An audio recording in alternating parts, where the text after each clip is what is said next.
Welcome to the Krug Show. Fire up the band, but man, that was not good. Niners lose. Welcome to the Krug Show, brought to you by Pig and a Pickle, the best barbecue in all of Northern California. Check them out. They're in Emeryville. They're in Corte Madera. They're open 7 days a week from 11 a.m. till 8 p.m. or until they run out. Pig and a Pickle, the best barbecue in all of Northern California. We're also brought to you by Sharp Corner Sports Cards and Collectibles. Check them out at 205 Cypress Avenue in Pacific Grove, California, on the Monterey Peninsula. My good friend Anthony Catania is down there at 831-521-5264. And this live stream is sponsored by Better, the official daily fantasy sponsor of the Krug Show, and we'll talk more about Better in a bit. All right, we're getting it rolling here. Rye was at the game. Kev's hanging out. I don't know where he is, but he's hanging out. Danny's in the room. And a lot of people are pissed off, and they should be, because that was embarrassing. That was a bad game. I mean, I talked about it on the pregame. I did a video about it this morning. I got really, really uncomfortable watching the Rams' vertical speed and looking at no Puka, no Cooper Kupp. They were going to go to their verticals. And the Niners have got one of the slowest secondaries I've ever seen. It's a very, very slow secondary. And sure enough, when the money was on the goddamn table, the Niners could not stop the vertical route when it mattered most.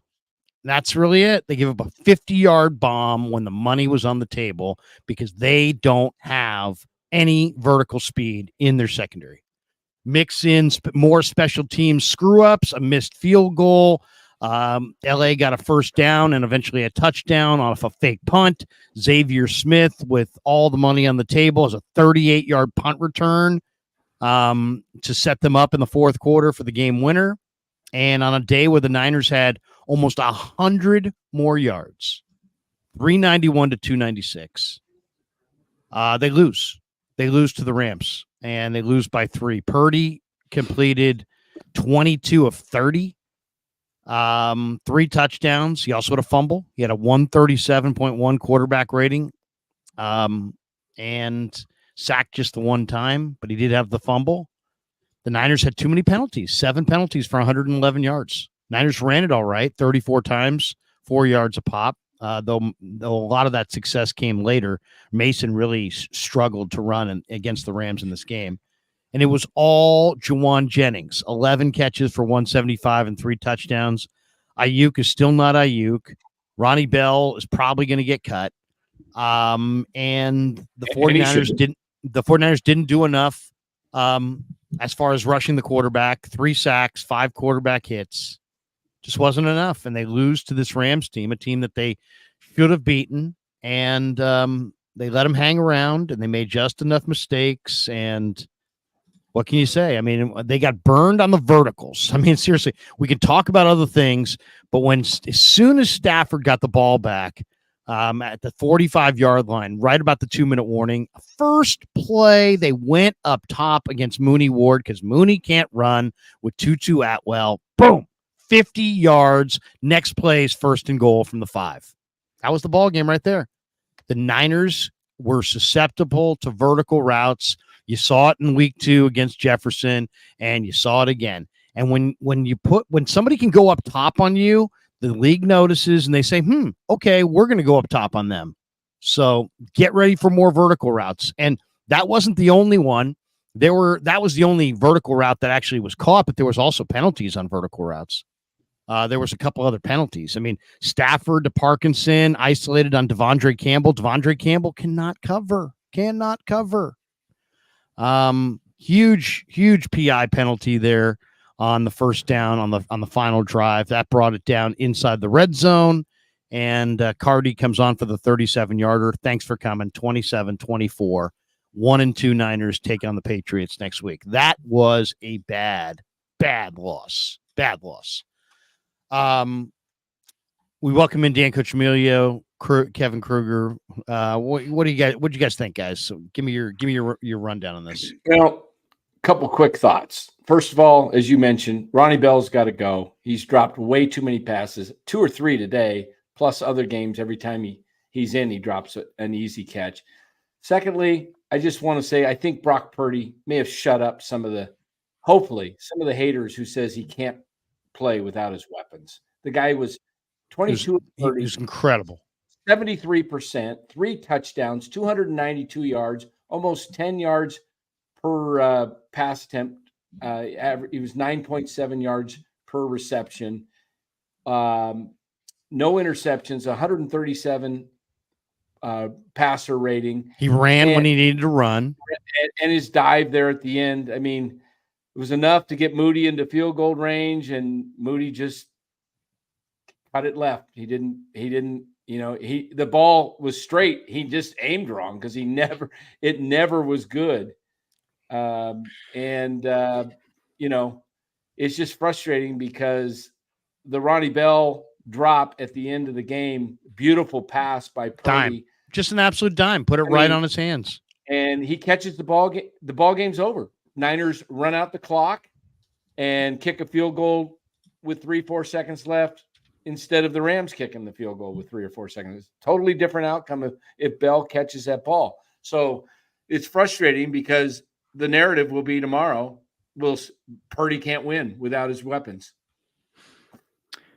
I mean, there's a lot of directions we could take this, but just an absolute gut punch loss. You outpassed them, you outrushed them, you outreceived them, you outsacked them, you outpass deflected them, you outpass rating them. I mean, you did everything, and they still win the game on the last play.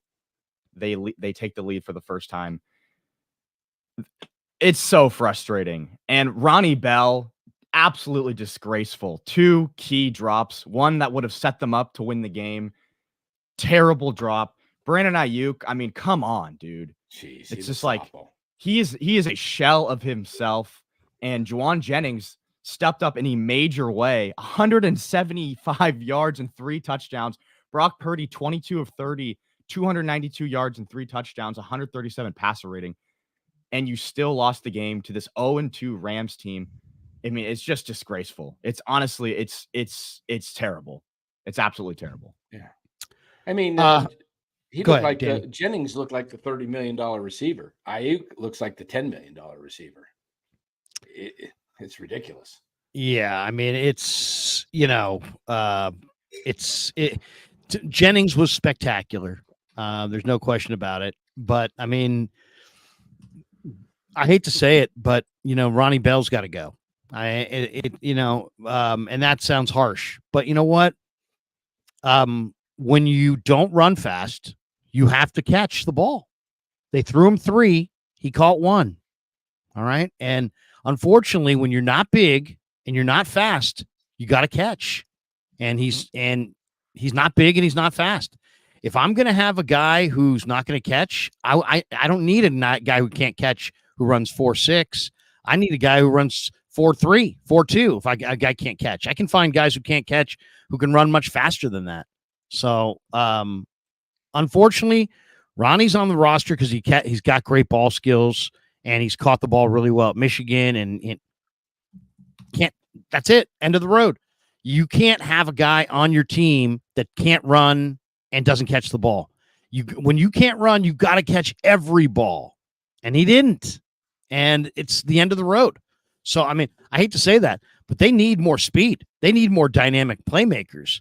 I would have loved to have seen Jacob Cowing get 3 targets. Instead, they went to Ronnie Bell. Where the hell was Jacob Cowing? Where the hell was Jacob Cowing this game? Yeah. What are you doing?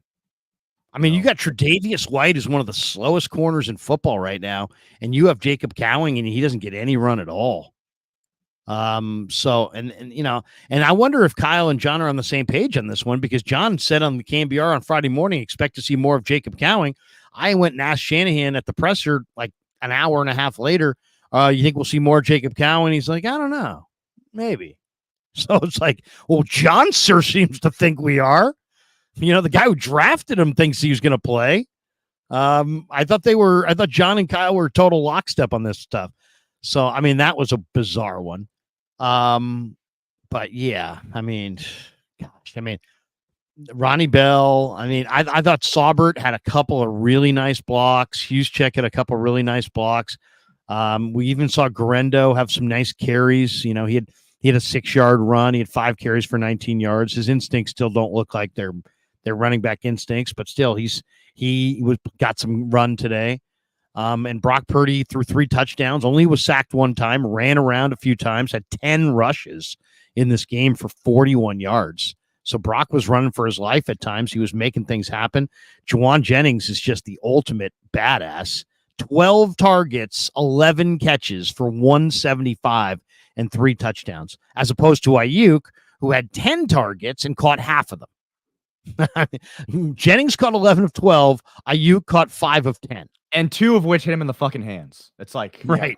Yeah. And then the other run, Purdy had 10 runs. 11 might have sealed the game. It was 3rd and a foot, and they ran it instead of a quarterback sneak, which had been successful.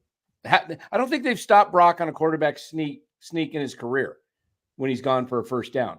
And Kyle elected to run it, lost 1.5 yards, 2 yards, kicked the field goal, put them up 24-14. They were down around the 10, 12-yard line, and it was 3rd and a foot. And just sneak it. I don't understand. They were sneaking it earlier, and that play cost them the end of the drive. And you had to go for the field goal because it put them up 2 scores. It would have been risky to go for it 4th and 2. But keep the ball going, keep it moving, keep the clock running, and just a lot of little things that they're going to have to clean up. To me, Ayuk looks completely out of shape, like he didn't even work out on his own or something. The guy has no separation. Even the last play of the game on that crazy kickoff, if Ayuk's in shape, I think he catches that ball and runs it down the sideline for a touchdown. Yeah. Yeah. I thought LA got away with a couple of really bad roughing the passer plays. They had one where they toppled Purdy pretty good and no call at all. The Niners sideline went crazy. Yeah, tough game.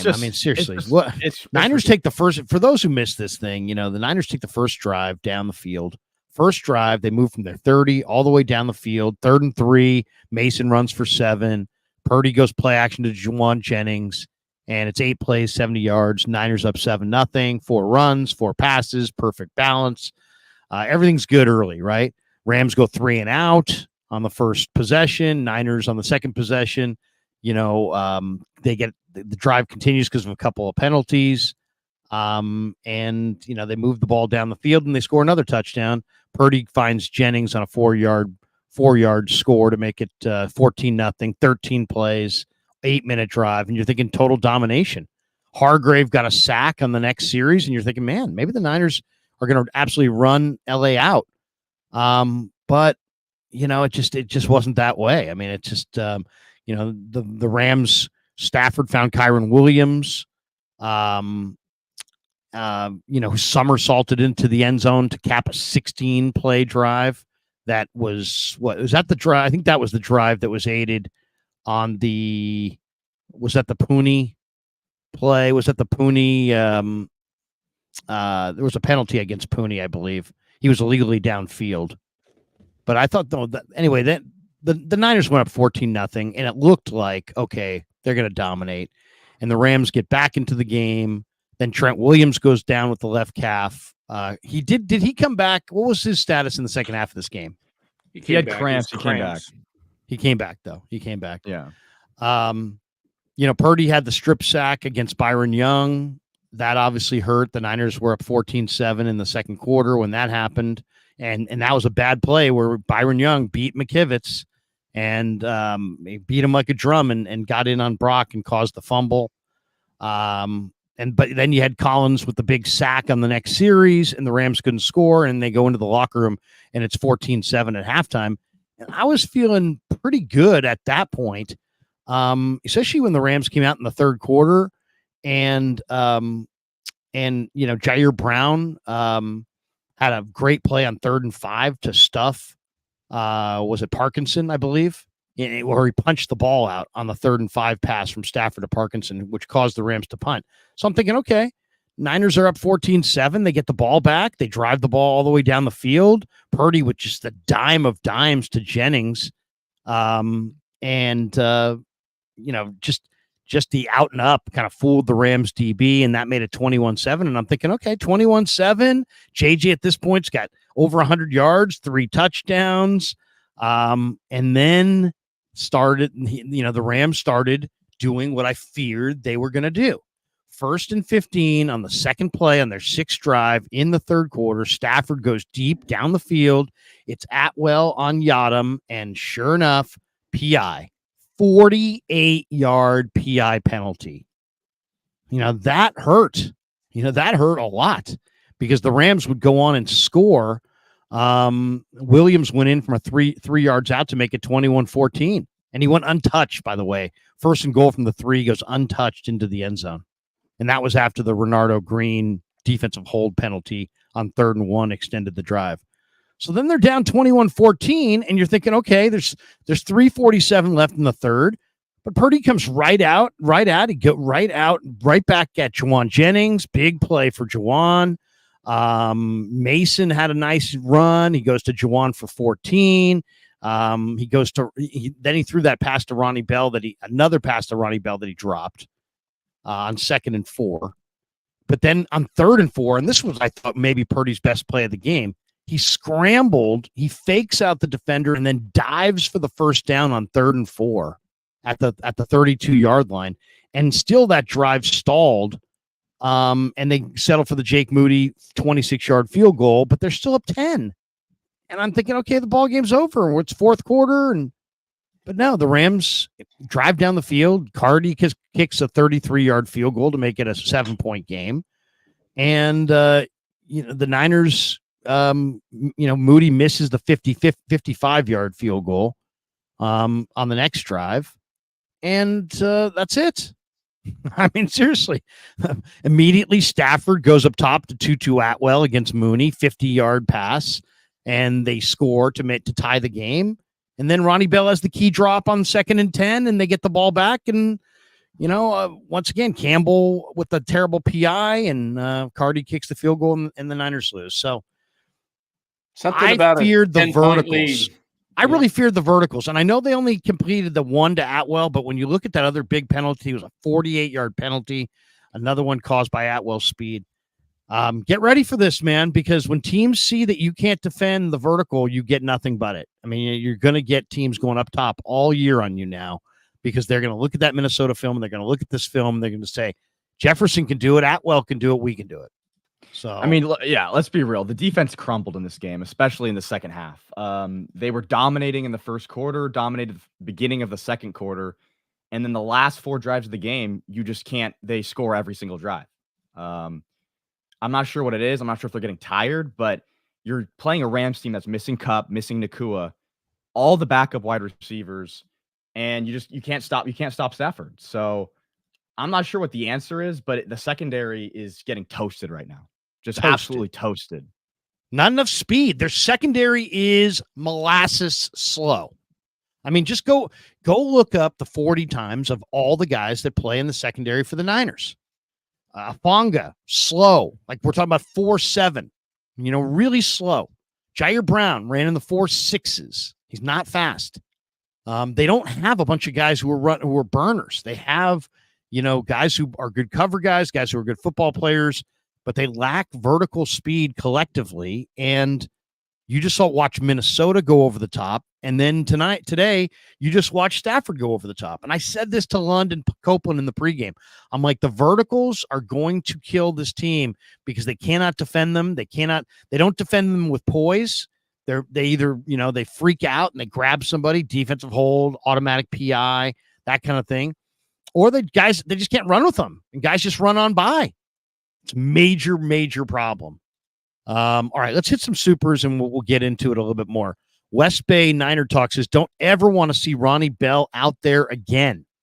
I know that sounds harsh and people will be like, oh my God, now you guys are all dumping on Ronnie Bell. No, it's a trend. It's a trend. He did this in the preseason. This has been a trend with Ronnie Bell. And I feel like the only reason Kyle Shanahan's playing him is because he has some seniority over Cowing. And it's like, dude, let's get to the good guy. Let's get to the guy who can actually make the play. I mean, come Yeah. on. Yeah. Ridiculous. Save me your frat house pecking order and put the best fucker on the field. How about that? Yeah. Don't, but I understand that Ronnie Bell, and Ronnie Bell's here because he's got good ball skills. So if he doesn't have good ball skills, he's not going to be here. It's just simple as that. And those are not good ball skills. He's He like Juwan demonstrated Jennings today. if Juwan Jennings couldn't catch. Like he's not a burner. He's not quick. Like he's supposed to be the gritty tough guy that makes the tough catch. And if he's not going to do that, he's absolutely trash. I mean, he's just trash. So the big 25 says hold Shanahan accountable. Ultimately, it's all he's got to be accountable for all of it. He scored 24 on the road against this Rams team. What I don't like is that Arizona ran for 5.3 a carry or 5.8 a carry. Detroit ran for 5.3 a carry. Niners 4.0. So is that on Shanahan? Is that on Forrester? Is it on the Niner O line? Is it on Mason? All I could, or the Rams suddenly get better. I'd put on the O line because Mason was just getting eaten up in the first half. He was running for 2.5 a carry in the first half, and the 49ers offensive line was just getting blown off their marks by Jared Verse, Byron. I mean, Byron Young. I mean, it's not going to show up in the stat sheet, but he kind of wreaked havoc on this game. Like he was in the backfield a lot. 49ers offensive line is definitely a concern. No question. No question. Jason Schrank says, Larry, what do we do about the Butterfingers Bell? I mean, I hate to say it. It's simple as that. DeBig 25, 30 million man drops lateral at the end of game. News at 11. Coes SG or ZG. Purdy and Jennings were the only two that seemed to care. Bell should be cut. Secondary has been suspect for a while. Should have been addressed a long time ago. Shanahan will never win a Super Bowl. Sounds like maybe a guy who works at Hallmark. Travis Stewart. Bell, nice knowing you. Krug, you could have caught that ball. Thank you. Probably not. I mean, I'm 54 at this point, but a young Larry Krueger. But dude, like those are ridiculous. Like we complain about catches in the NFL. I think he was joking. I don't think he really. No, I know. But I'm just don't saying, get mad just because somebody said I'm athletic. But I think some people are gonna be like, "Oh, you're going too hard on Ronnie Bell." Like, dude, if it hits you in the hands, like the way it hits you in the hands, like that's one of the worst drops I've ever seen in my entire life. There's no. Do you have a good mailman if your mail is in your driveway and not in your mailbox? No, the mail's got to be in the mailbox. Seems simple enough. Are you just gonna fire the mailman because your mail is in your driveway? Yeah, because it's supposed to be in the mailbox. I'm gonna cut a receiver. Analogy. I'm gonna cut a receiver who can't receive.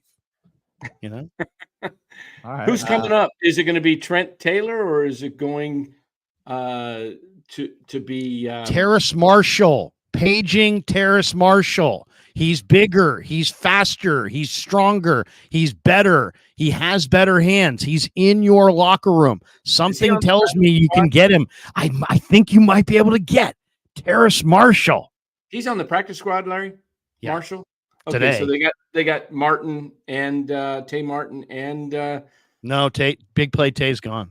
Okay, he's gone. Okay. Yeah, okay. He's gone. So Marshall, we have this one here. Smack Jones _919. Don't play your picks. Special teams still trash. Old linebackers think that can't cover a spare tire. No Saint Nick sighting. Same shit, different year. All right. It's a series of thoughts. We appreciate that. Lamb, your leader. I am your leader. I am your leader. Says leave Campbell and Bell at the airport. Dude, Campbell had the terrible PI at the end of the game. Guys, we're leaving off of runway 14. I told him runway 14. It's actually runway 28. Let's go. Let's go. Do you think anybody's ever been left on the tarmac? Bro, sorry. You's got to go, but you can't come with us. Ronnie Bell's like card to get in the building's going to not work tomorrow. John, exactly. What's wrong? This worked yesterday. There must be a problem with security.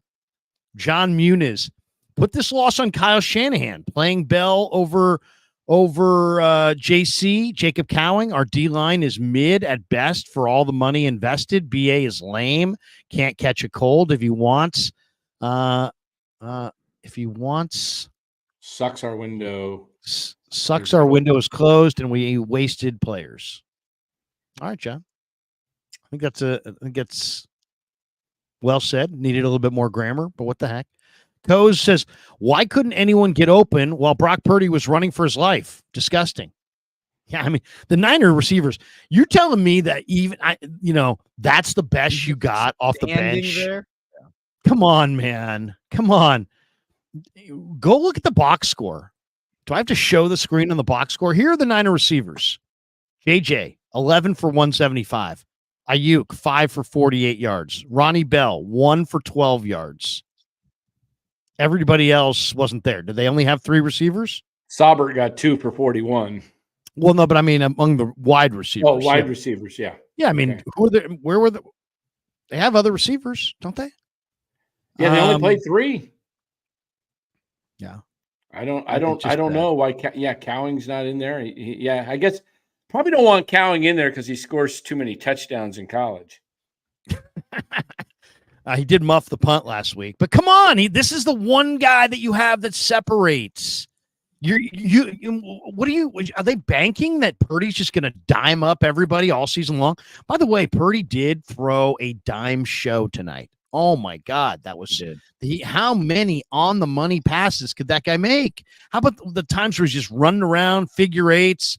There were times where the Rams were rushing 3, got no pressure, and he's running around. He's running for first. He's finding guys late. I don't know. You could put this one on Brock.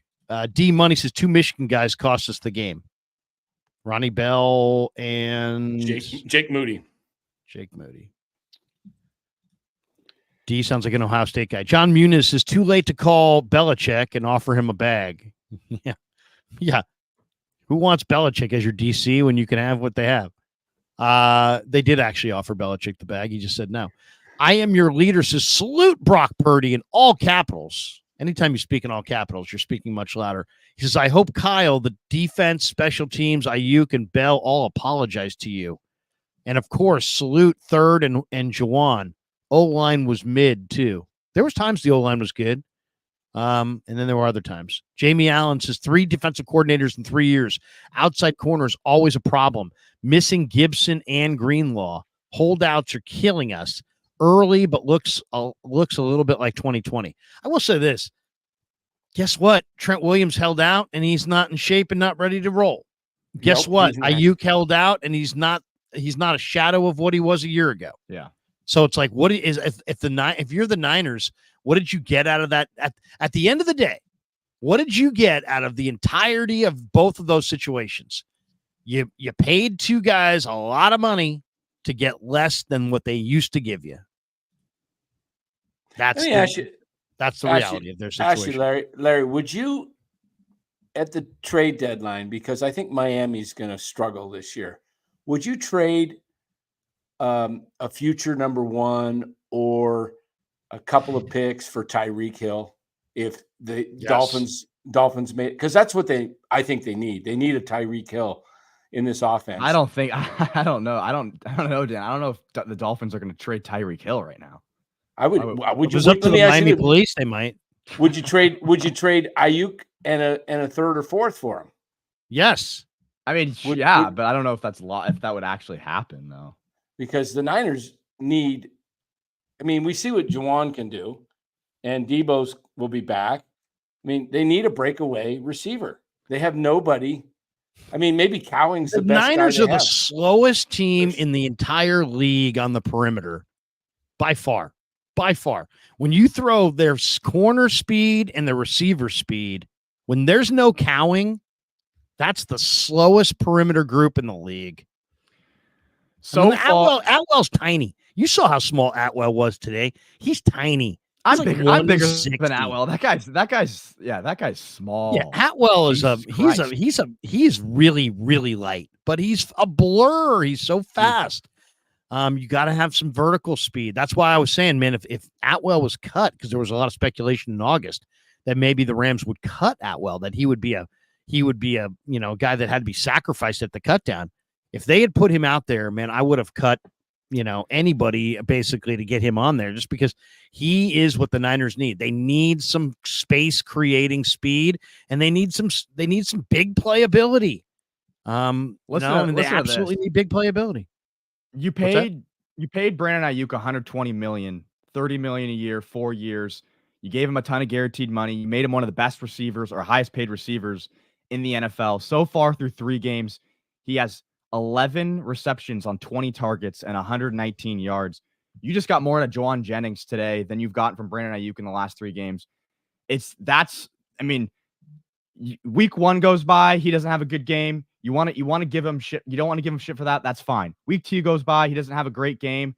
That's fine. It's week 3. You just lost your 1 and 2, and the best receiver that you just paid gobs of money to isn't performing.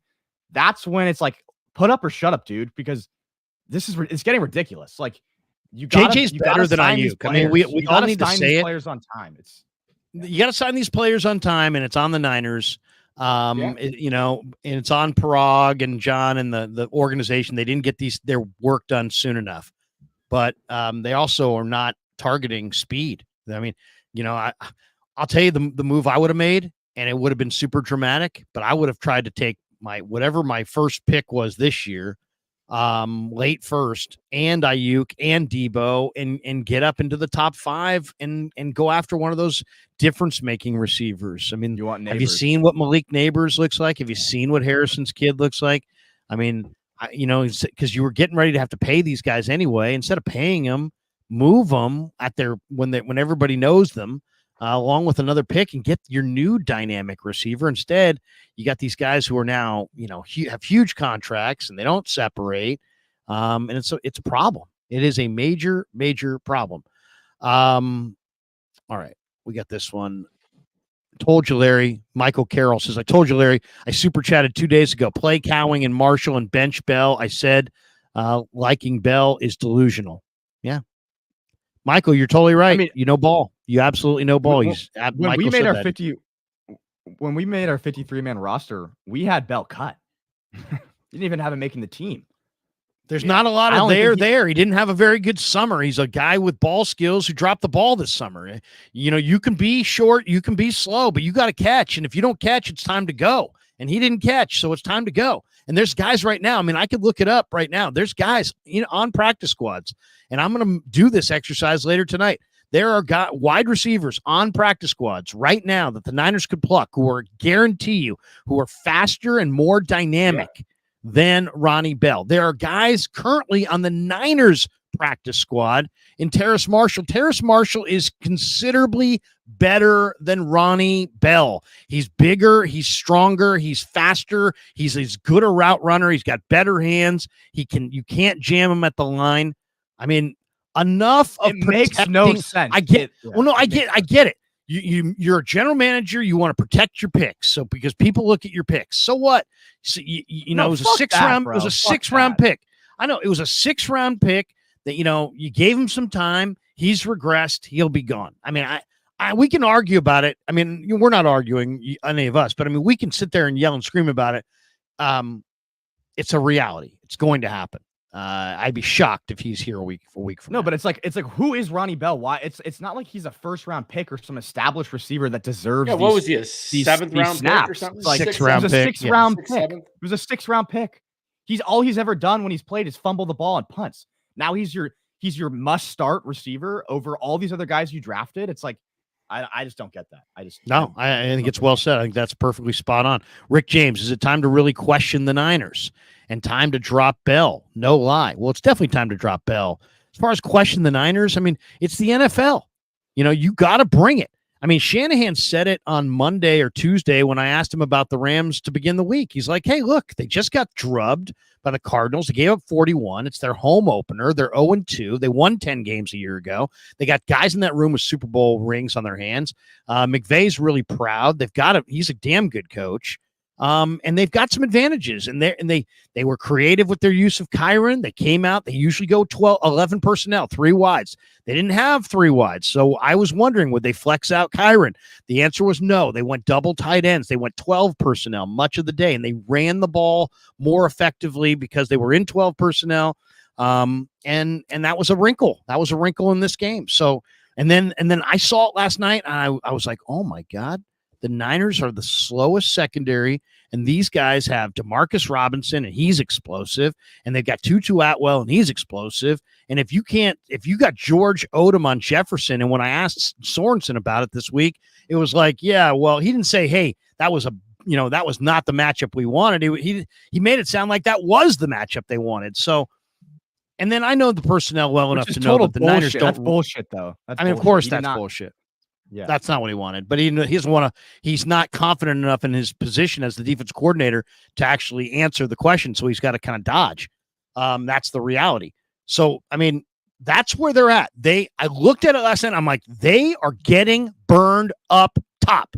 And I told Lund and I told Copeland that on the KMBR pregame show. I go, the verticals scare the shit out of me because they can't defend them. And so sure enough, 48-yard penalty, Isaac Yadam, corral the guy, tackle the guy, because you cannot run. And sure enough, at the end of the game, Tutu Atwell, boom, 50 yards over the top, bingo. They're right there on the goal line because the Niners cannot run on the back end. So that's the deal. I mean, and and now that it's put on film, everybody's going up top. So you're going to have to play the deep ball going forward with some poise, or there's going to be a whole lot more penalties coming their way. And it's a major problem because if teams can run on you better than you think, and they can, and if teams can go up top, then now you're stretched, right? You got to commit extra guys to the line of scrimmage to stop the run, but then you got to help your guys on the back end because your corners don't have enough speed to run with these guys.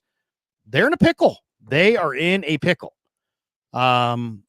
All right. We got this one from Fuji Simeon. He says, sorry, Kev, for causing Larry to sing the alma mater. A red and blue will fight for you. We'll raise our banners to the sky. What is happening right now? What's happening? A red and blue will all be true. We'll fight for St. Ignatius High. Okay. All right. There you go. Boy. And victory will be our goal. All right. Here we go. Justin Cheeseman. Need a refund on Brandon Ayuk. Sorensen needs to go. It's very succinct, but he got his $2 worth there. Justin comes back with this one, or maybe a different Justin. He says, Purdy and Jennings played great. The defense and the special teams combined with Kyle abandoning the run while leading cost us the game. What do you guys think of that? Did Kyle abandon the run once the Niners got the lead in your estimation? I don't think so. I don't think he did. I mean, it's and I thought the pass plays were pretty conservative for the most part. They weren't, I mean, he went up top and Bell dropped that one ball.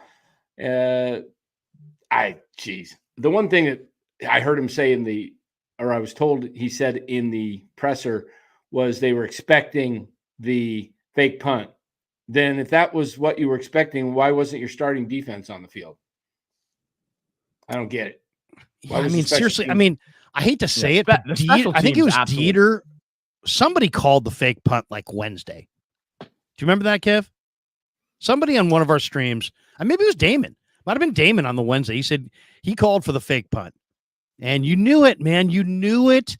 Anytime a team is outgunned the way the Rams were outgunned, a smart coach is going to try to steal a possession. You knew it was coming. You knew it was going to be part of the McVay plan, and they still looked not ready for it. I'm very unimpressed by the Niners special teams. They've had continuous issues on special teams.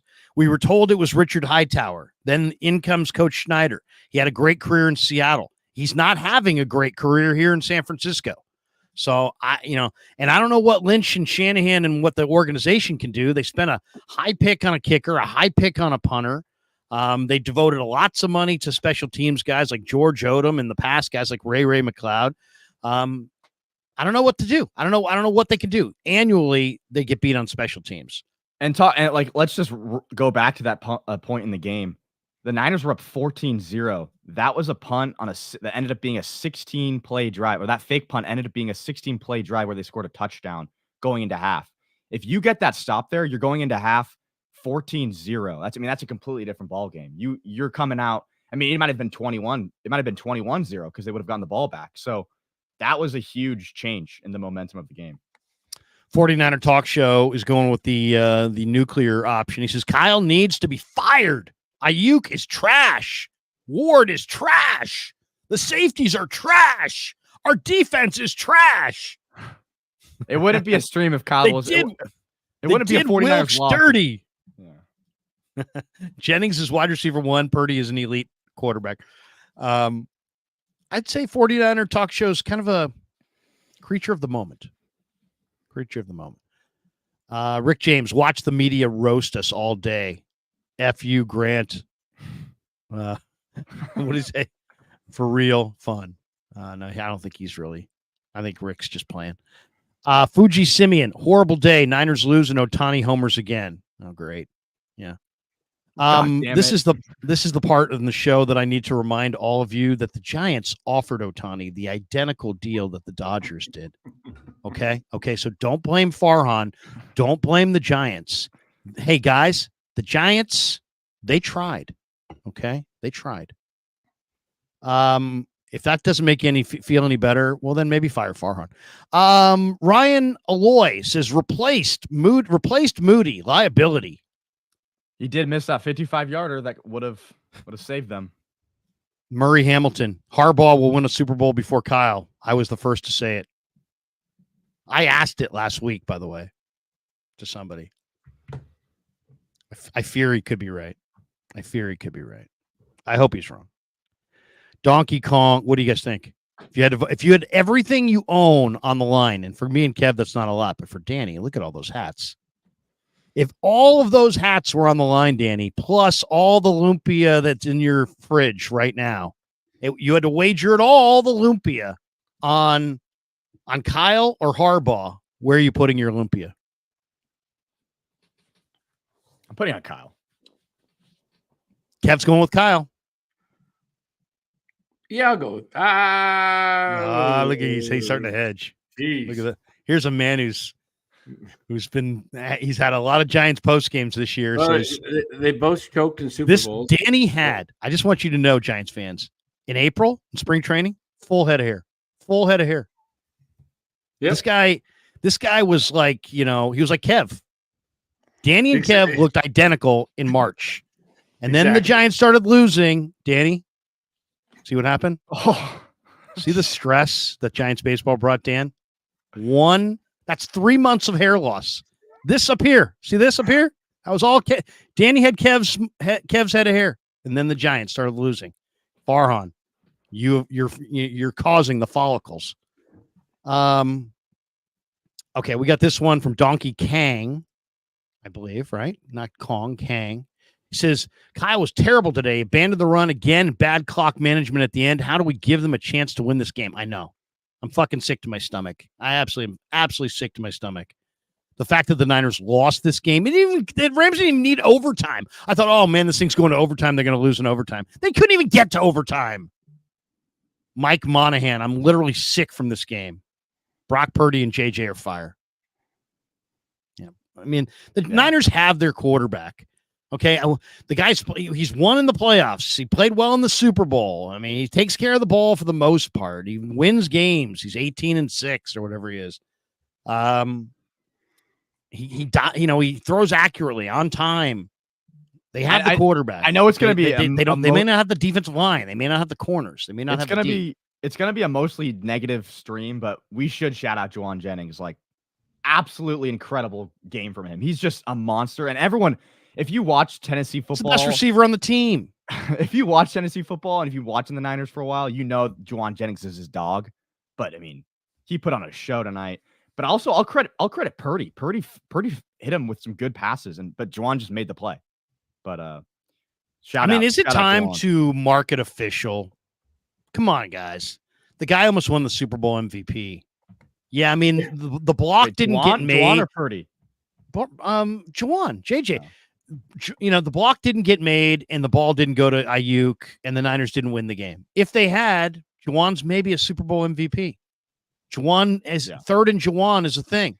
He's come up with big catches in Green Bay, big catches in Dallas, big catches in the postseason. We all know if you're a Niner fan and the biggest pass play of the year, and they went to Juwan over everybody else, even with CMC, Debo, Ayuk, Kittle, all these guys on the field, nobody would question the wisdom of going to Juwan at all.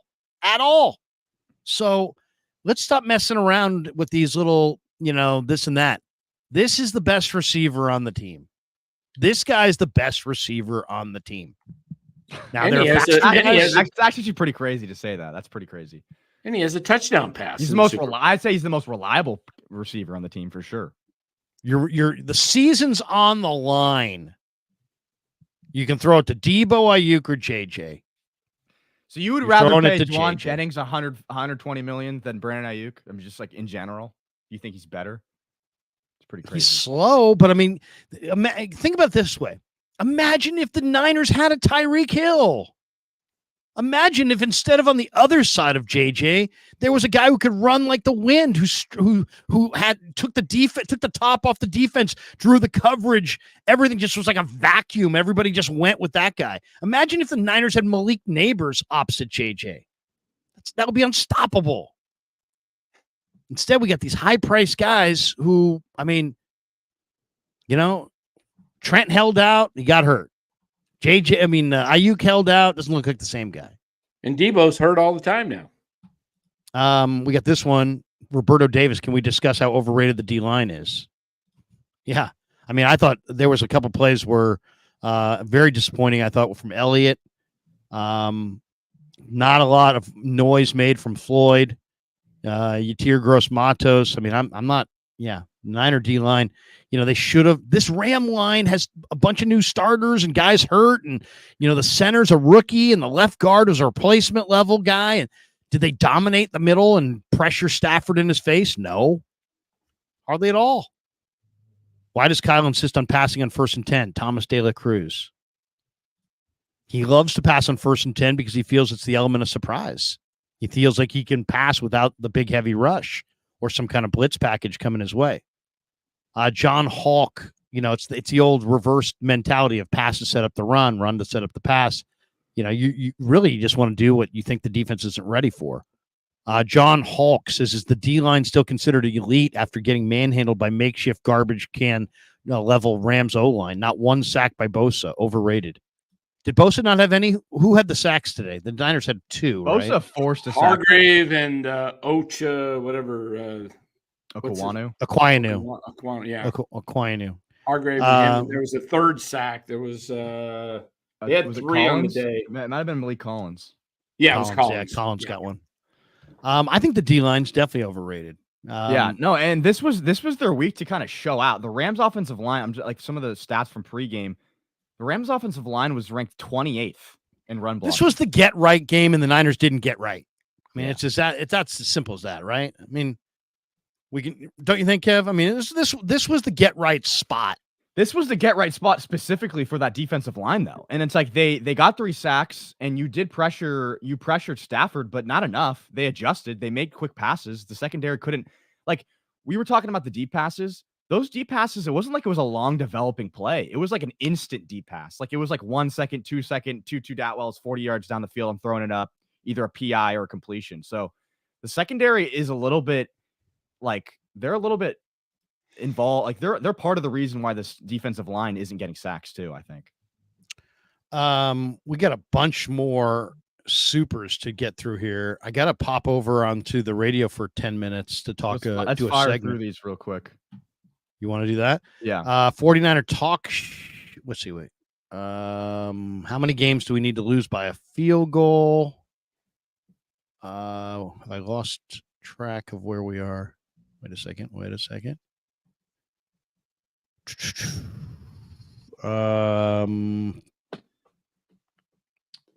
are we? Hold on. I got to find it. We got so many. Let's see. I have it right here. Oh, there it is. Tahoe. How many SK Tahoe, Nevada says, how many games do we need to lose by a field goal? Oh my God, I know. Seriously. Thomas Messina, Kyle needs to go work at a pig in a pickle because he's terrible as a head coach. 2 locations, by the way, Emeryville and Corte Madera from 11 a.m. till 8 p.m. DeBig says O-line has been an issue for years and not addressed by Shanahan in the front office. Burford at right tackle, Nugent at center. It can't be much worse than what they have right now.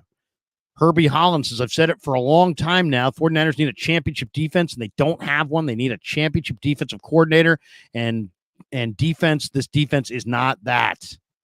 Joseph Ernberg, what did you think of Yadam? I think Yadam got toasted. I think he grabbed the receiver and had a big penalty because he couldn't hang with him. John Naylor says, in football, speed kills. Yep, no question. Charlie Sinclair, Niners D suffering from the Staley effect. Petty as fuck says O-line is trash. Most wide receivers are trash. Special teams is trash. Defense is trash. Kyle's overrated. Front office taking all off season to make deals is also trash. Ralph Lowe 23. BA is what they said Purdy was. He needs the Avengers. Purdy doesn't. That's interesting. Hester says, we cannot sit here and pretend like a Super Bowl run is what motivates his team anymore. They are paid. And the elephant in the room is these empty-handed playoff runs take a massive toll. That's interesting. That might be spot on. Juan Mendoza, can we get rid of the number 10 from the franchise? He's talking Ronnie Bell. We got this one from Larry, wrong trade up. You go to the top 5, get a generational tackle, not a wide receiver. We already passed him, Panay Sewell and Wirfs. No more. Yeah, you're right. Get alt. You're right. I agree with that. Oh, Roberto Davis. Awesome. There was no pass rush. Bosa, Hargrave, Floyd lost. Mark Engelberg. Someone tell Kyle that Terrace Marshall is not a rookie. Thank you. Seriously, get him the Maitland, ball. Special teams lost this game. Thank you. Zachary Kelway. BA always disappeared against good D's. Why pay him? Thank you. SK Tahoe, 20 spot. They should have gone for it, not put in Moody hands if the game was on the line. I mean, that's a tough play because it's like 3rd and long. Lots of talk about Bell, rightfully so, but this defense is toothless. No identity, no creativity, and no heart. Nicholas Gearing, tough loss. Shout out, Kevin. You're doing great stuff. That's my buddy Nick. Shout out, Nick. Maitland says Sorensen had to pull Campbell out of the game at the end there in an obvious pass situation. Terrible matchup. Rams did a solid job containing Mason. Baby Radiance is going to be a rough week for us Niner fans. No doubt. Hey, Peter. Parker, Sorensen ain't it. Anybody ready to see Staley? Zach says, where the hell is Bosa? We got this one. Moody is a problem. If Bell is replaced, it's going to be Dante Pettis all over again. 49er Charlie Sinclair, 49er D, suffering from the Staley effect. Yeah, I just read that one. Thank you, Charlie. Ideas on potential trades Niners could make. We'll definitely get into that. Kev, you gotta do the rest of it. You guys, I'll be back. I'll be back in 10 minutes. Continue. I'll read the rest of these and then we'll get out of here. Where are we at here? Hey, don't jump. I'll be back in 10 minutes. If you get through them, and I'll be back. He's like, do not end the show or I'm going to lose it. I don't know where we are. Where are we right now? Fuji, let's see. I can't put him up there. Oscar Zamora is next. Breaking news, Jennings holding out for $32 million a year. Should be the next one. Breaking news, Jennings holding out for $32 million a year. I mean, that's the steal. I mean, if Brandon Ayuk is the you fucked that one up contract, Juwan Jennings is you got that one right. It balances them out. Hester says passed my super. Do we pass the super? Let me see. All the way up here. I can go look if you want to go to the next Hectel. I'll go look for Hester. All right, I'll go to the next one. Let's see. Where was I? There's so many of these. I can't. Yeah, the next one was Hester Hackdell. Oh, okay. BA looks like he lied on the application. Juan knows it, or Juwan. I'm guessing he meant Juwan knows it. Yeah. Seriously. Would you rather have Shanny or McVay? I mean, that's a tough one because it's like, would you rather have? Oh, I'm lacking here. Esther $9.99 back, a yellow one. So would you rather have Shanny or McVay? Who would you rather have, Danny? Well, that's a tough one. Shanny's owned him for the most part in the regular season, but McVay's got a championship. He's got a ring. He's got a ring, and he seems to like those 10-point deficits at SoFi with Kyle on the other side. That's twice in the fourth quarter that he's come back. Hester was at 521. What do you say? You want to just read it? All right. I can't put it up there, but we cannot sit here and pretend. $9.99, by the way, Hester. Thank you. We cannot sit here and pretend like a Super Bowl run is what motivates this team anymore. They are paid, and the elephant is in the room is these empty-handed playoff runs take a massive toll. I think we read that one in this. We did read that one once before. Let me see if he's. I think we just read it really quick. On the McVay Shanahan thing, it's like, Shanahan has like the record. You know, he's beat McVay more times, but it's McVay has the Super Bowl, but McVay also has the NFC Championship game that you choked, and he has that one in his pocket too. So I don't know if it's like head to head. Who do I want running the offense? Shanahan's like cream of the crop in that sense, but in terms of production, McVay's produced. Zachary Kelway, clowns blaming Kyle Shanahan, always crying my window, and then the effing window is Kyle taking these turds who can't separate and making people think we have a good roster. Wow. Well, keep in mind one thing, guys. They're 1-2. They were 3-5 a couple years ago and ran the table. You got Williams and Ayuk that are out of shape. They probably won't get into game shape until about week 5, where they're actually, week 5 or 6, where they're actually where they should be. And Kittle's out, Debo's out, CMC's out. You may not get the 1 seed. You still could, but the Niners, the sky's not falling. It's not like the season's over. This is still one of the top teams in the NFL. And I agree with Zachary. Like, I don't, in the sense where it's like, I don't think blaming Kyle Shanahan's always the option or always the answer. But I think it's kind of crazy to be like, Debo is not a good receiver without Kyle Shanahan. Like, Debo's still going to be a good receiver. He's a baller. He's just going to be good. And like, George Kittle's still going to be George Kittle without Kyle Shanahan's not out there blocking for George Kittle. Like, George Kittle's doing that by himself. So, if you want to make the case for other guys that have been that have produced, like Kendrick Bourne, like maybe Kendrick Bourne is nothing without Kyle Shanahan. Someone who's just like a possession receiver, maybe a possession receiver who's just catching the ball in a window is a Kyle guy. But some of these guys, you can't really say that about them. Anthony Catania, our good friend Anthony Catania, said late to the chat, I think the defense has major issues. Clearly, this team's weakness is defense. Also, I don't think Purdy trusts Ayuk yet, probably, and he did not hit the deep pass. What do you think? Do you think Ayuk or Purdy doesn't trust Ayuk? I don't think the timing's right yet. I don't think Ayuk's time. You could see it even on the out route that Purdy threw away to the sideline. Ayuk's not in game shape. He's just not. Yeah, if I was Purdy, you obviously trust all your receivers. You have to, otherwise you can't really pass them the ball ever. But you don't feel great because you've passed the ball in Ayuk's direction, 20 times this season in 3 games, and he's only come down with it 12 times or 11 times, 11, right? Yeah, something so like it's that.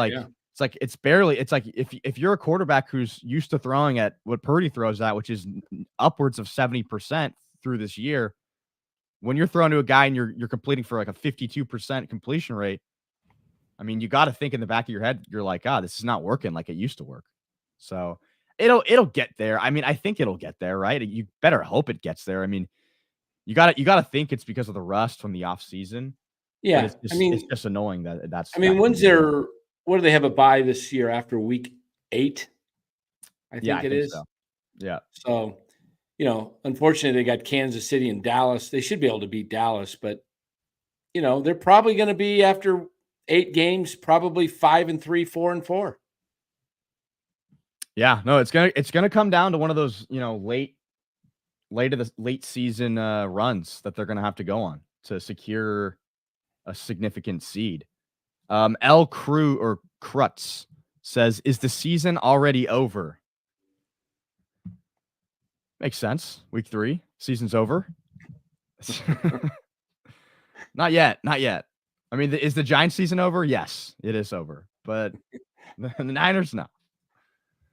Kalba Kaminga or Kaminga. Yeah, that's it. Kalba Kaminga. JJ has always stepped up when needed. I worry that Ayuk is a bus rider rather than a driver, despite getting paid as a number 1. How will he handle the criticism? Well, I mean, you saw him at the end. You see that at the end of the game where he was like about to throw hands with someone? Like at the very end of the game. He obviously wasn't handling that well. But I mean, yeah, if I was Ayuk, I'd be frustrated too. You got like the world on your back now. Everyone's expecting you to be number 1. And that was the debate. I mean, if there was a debate at all, is Ayuk the guy? Is he worth being a number 1? Kev, my personal feeling on it was I thought they mishandled the whole thing. You needed him in camp at least 2 weeks sooner. I would have said, look, either sign this thing or we're pulling the deal. You got 24 hours. They basically did that, but they did it 2 weeks later. And they waited and waited and waited. I would not have let a guy who's already signed. It wasn't like Trent Williams' situation where Trent could have held out. Ayuk holds out, he screws himself. You could have actually not even signed Ayuk and just said, you know what? Sign the deal. We've maxed out our best offer. Sign it, or we're either going to trade you or we're not negotiating anymore, and you can play under the 5th-year option, and we'll franchise tag you next year as well. So if you want to, Ayuk even said at the end, I probably messed things up the last few weeks by, digging in. He just, I don't know if he was getting bad advice from his agent or whatever, but it's put the Niners in a bad situation the first 3 weeks. They should be 3-0. They should be 3-0. And now you're 1-2, and you're going to be in a dogfight, not only for the trying to get the number 1 seed, but you might be in a dogfight at the end of the season just to make it in.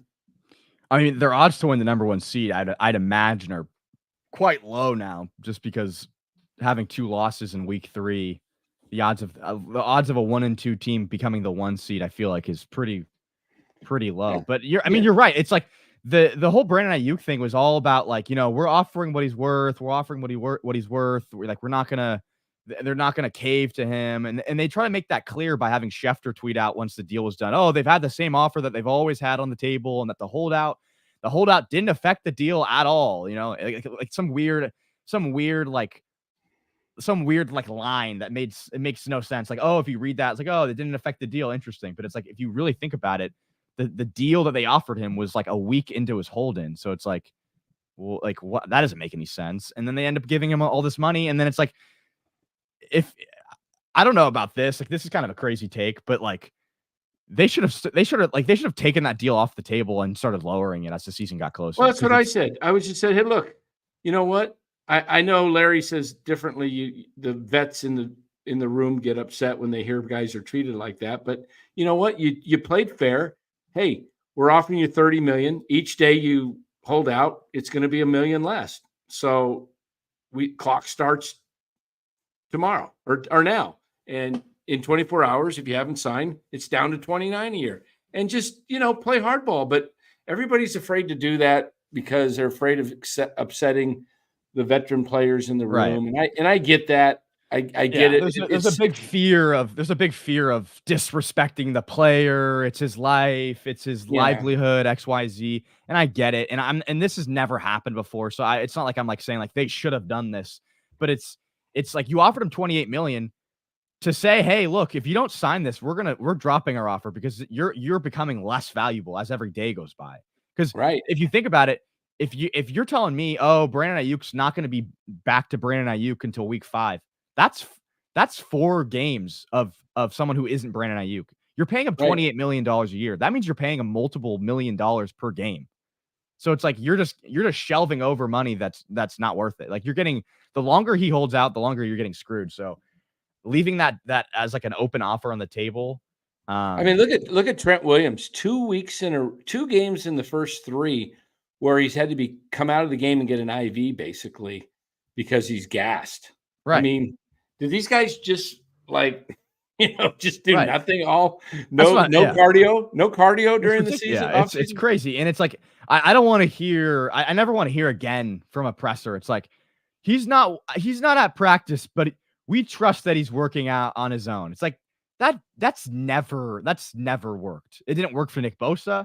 It obviously didn't work for Brandon Ayuk, and it's really not working for Trent Williams because Trent Williams has to leave games to get IVs. I mean, like what was he doing in Houston? You know, what was Trent Williams doing? You know, like it's not like one of these sports where you can just wake up and you got to be conditioned. Like everyone's at tip top condition, and if you're not there, you're getting left behind.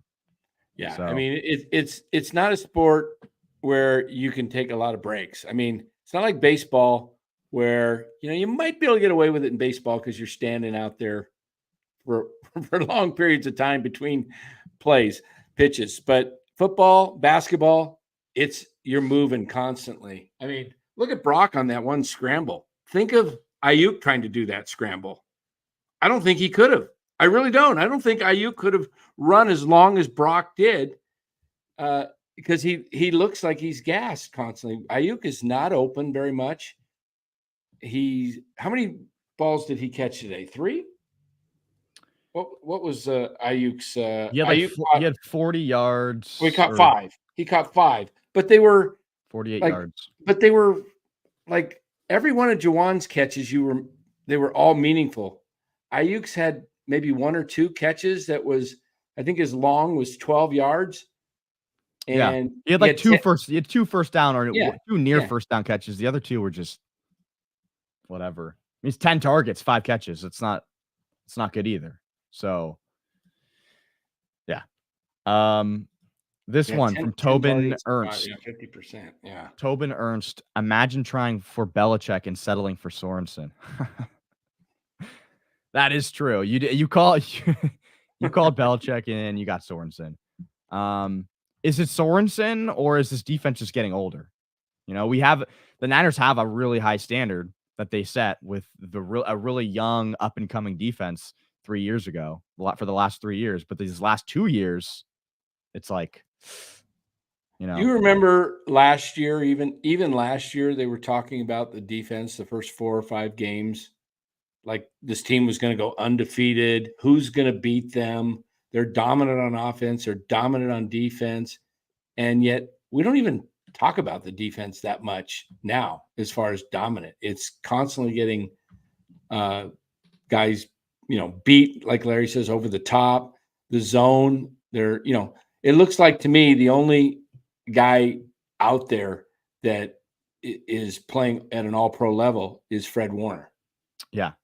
No, I mean, it's true, Danny, you're right. Cause it's like, people have to forget name value. Like I know people love to remember names and they love to remember people, but last year we were all taught, and I'm not going to say I wasn't either, but we were all happy about how the Niners had Randy Gregory and Chase Young. And it's like, is this the best defense the 49ers have ever had? I mean, look at you're just naming off the names, like the defensive, Javon Hargrave, Nick Bosa, it's like Chase Young, Randy Gregory, got Fred Warner. And it's like, they had all these names, but they didn't produce, they didn't show anything for it. They didn't stop the run. They got gashed in the playoffs. Detroit gashed them. They luckily won that game. And like, here we are, we still have the same names. You know who they're missing though, Kev? You know who they're really, really missing in this defense? Probably Greenlaw. Yeah. He was such an animal. He's sideline to sideline, just a dog out there. And not having Greenlaw is having a huge effect on this defense. I'm back from the radio hit. And Danny carried. Danny carried it? Yeah, he carried it. How come there's more people now coming back in the room than they were? I saw people running out of the room. Like I thought maybe I thought maybe you guys started a fire. Danny went on a Farhan rant and just people were in trance. They were in trance. Wait a second. Broken Metronomes is ready for Larry's apology tour. What do I have to apologize for? Oh man. Smash the like and subscribe. Did you guys get through all the supers? God, there's 81 supers here. Did you guys did not. We're on which one? Digital Drew. What time? You want me to pull it up? I'll just pull it up. What time? Just tell me what time it is so I can get down there. 5:40. Oh, 5:40. So that was 4:40. So I got to catch here. I got to catch up. Digital Drew says 2,100 plus in the stream. Larry, think about how far you've come. Glad I have a place to come and talk football, win or lose. Thanks, Larry and company. Thank you, Digital Drew. Digital Drew, one of our favorites out in Chicago. Yeah, well, you know what? People, tend to want to talk when the Niners lose. That's for sure. Let's see. You got through all these other ones, huh? So that's at 5:40. Wow, we got a bunch of them here. And thanks to everybody, by the way, who have donated and are regulars on this show. Thomas De La Cruz, with your answer, tells me that Kyle overthinks and underperforms on 1st and 10. Keep it simple, stupid. Oh, kiss. Kyle cost me my parlay. JM needs over 20 rushes. Yeah, I kind of agree. You run the ball. I mean, this team had given up. You know what's the most disappointing thing? Kev, do the math for me. If you take away 18 yards from Mason, what would he have gotten per carry? Because he had the 118-yard run, right? You mean if that carry didn't exist, you're saying? Yeah, if that carry didn't exist, what was Mason's? He would have been 18 for 59. Yeah, so that's not very good.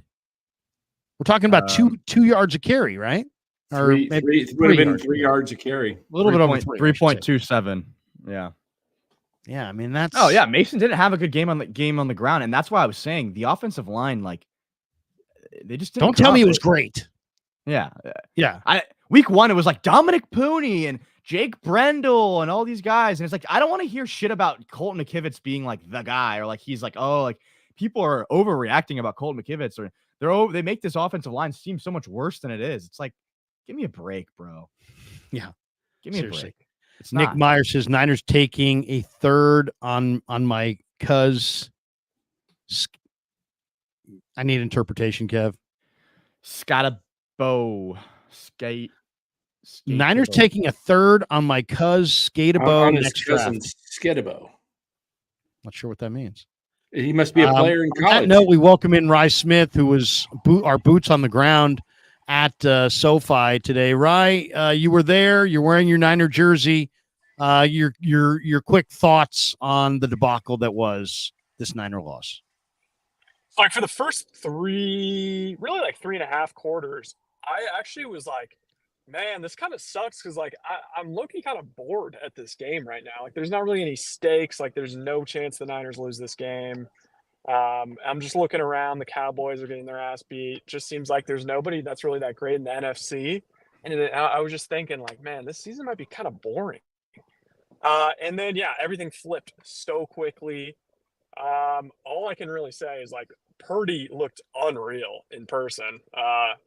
Like that was the best game of Purdy I've seen in person. So at least counting. Yeah. As far as his accuracy or just his movement ability or both? I'm very frustrated with his comfortability in the pocket. And just moving around and just like he just looked like the guy, like an absolute guy. Like he had everything. He was in control of everything. One thing that got really frustrating though was like I was doing a lot of watching Ayuk. He didn't play every snap because clearly he still is like catching up on the playbook. But God, it just doesn't seem like he gets really. I mean, I don't want to interrupt you, but make the damn turn already, or get rid of the blinker. I mean, my goodness, what are you, a senior citizen? You blink? You give the person like a 17 block warning behind you? I mean, turn already, turn. Can you take the blinker off? Son of a bitch, turn! Will you freaking turn? Turn! Larry's Oh, sorry. crashing out right now. Larry's Sorry about that. I get a little pent up when the Niners don't win, and then little things set me off like that. Yeah. You were saying. Yeah, I was saying, like, Ayuk just doesn't look like he has any juice. And to be honest, I agree. like, I agree. It was really, yeah. He looks slow. He looks slow. really slow. He looks like really slow, and like he just doesn't have a juice. He doesn't have that kind of like, remember his like rookie year when he like hurdled that dude, and like he kind of had like a lot more wiggle to his game. Yeah. And it just kind of seems like, I mean, he's a good receiver. He's not a $30 million receiver. And it's like Jennings isn't very fast either. But the thing that was really cool to watch was like Jennings and Purdy were like on the same page, kind of like how you'd see with a lot of these great quarterbacks and their great receivers, like Aaron Rodgers and Devontae Adams, or hell, you're even seeing it a little bit with Darnold and Jefferson, where it's like, even like when plays are kind of dead and like he's buying time in the pocket, like they're communicating, he's finding open spots. It just seems like Ayuk doesn't have that element at all. Like he kind of just does his route. He just doesn't really have that vibe with Purdy. So, What do you think of the Niner defense out there? I mean, it just seemed like the Niners defense the last two games has looked so slow on the verticals. And I started looking at the matchup and I'm like, oh no, there's no Puka and there's no Cup. You know what? The Rams have nothing. And then I start looking at Tutu and Demarcus Robinson. I'm like, oh shit, both these guys can really, really run. And they're going to run right by the Niners' kind of main weakness in the secondary, which is they don't really have a lot of speed. And sure enough, as soon as Stafford needed a gigantic play, man, he threw it up top and down the field with such conviction. It was like they knew, you know what, we can go up top a couple of times on these guys, and let's save it for the moments that we really need it. And that's what they did. They got the 48-yard penalty on Yadam early, and they got the 50-yard connection late. And when you can go up top, you don't need to do it. You don't got to do it more than once or twice a game to be effective. And that's what happened. I thought that was a huge part of the game. Yeah, it just felt like, first of all, it felt like the Niners were in control of the game. I don't know if you guys got that feeling like watching it. It felt like the Niners were in control literally until all of a sudden they just lost. Yeah. Like they possessed control of the game. Stafford, I feel like I didn't think Stafford played that great, but he did. It was one of those things where it was like they're playing with house money. Like at the end, he takes that shot, and then I really was like pretty confident in Wishnowsky. Like, oh, you know what? This is why you have Wishnowsky. He's awesome, man. He's gonna pin him back there. And what a just disgusting angle they took. Just terrible special teams. They all crashed in. Like, it's hard to even like blame like it'd be like one thing if like they went down the field on them there at the end with like 50 seconds left, but it's just the fact that you basically gave the game away with that punt coverage. Yeah, when they ran that punt back, I go, it's over. 50-yard line. I go, they just need 20 yards. They're going to get it, and then they get the pass interference on Campbell, and it was just like, what was he even doing in there at that point? You knew they were passing. Why is he in there? Well, Winters was hurt. Winters went out with the ankle, right? What about was Flanagan Foles out there playing, or was I don't know, but I thought he had a couple bad plays too. But yeah, Campbell. He's not. It's just he's not a great coverage player. He's not a great coverage player. Right. What was the last play you saw? Where were you? Did you have a good view of it? Oh, fantastic. Tell us about that last play, because it looked like if Ayuk maybe caught that ball, he could have. Did he have a lane down the sideline? Yeah. That was a crazy play to watch develop. I genuinely got to a point where I thought it was going to happen, because all that really needed to happen was like for somebody in Ayuk maybe needed to pitch it one more time. But like if Brendel pitched it to Jennings instead of Ayuk, like there literally was like one guy to beat. I really think that could have happened. It was like, it seemed pretty, like they seemed pretty confident doing it, to be honest. I'm not used to seeing the Niners do that. A couple more supers here. Let's see. We got that one. We've got Fuji Simeon saying at least the Cowboys lost. Family YouTube says, how about them Eagles?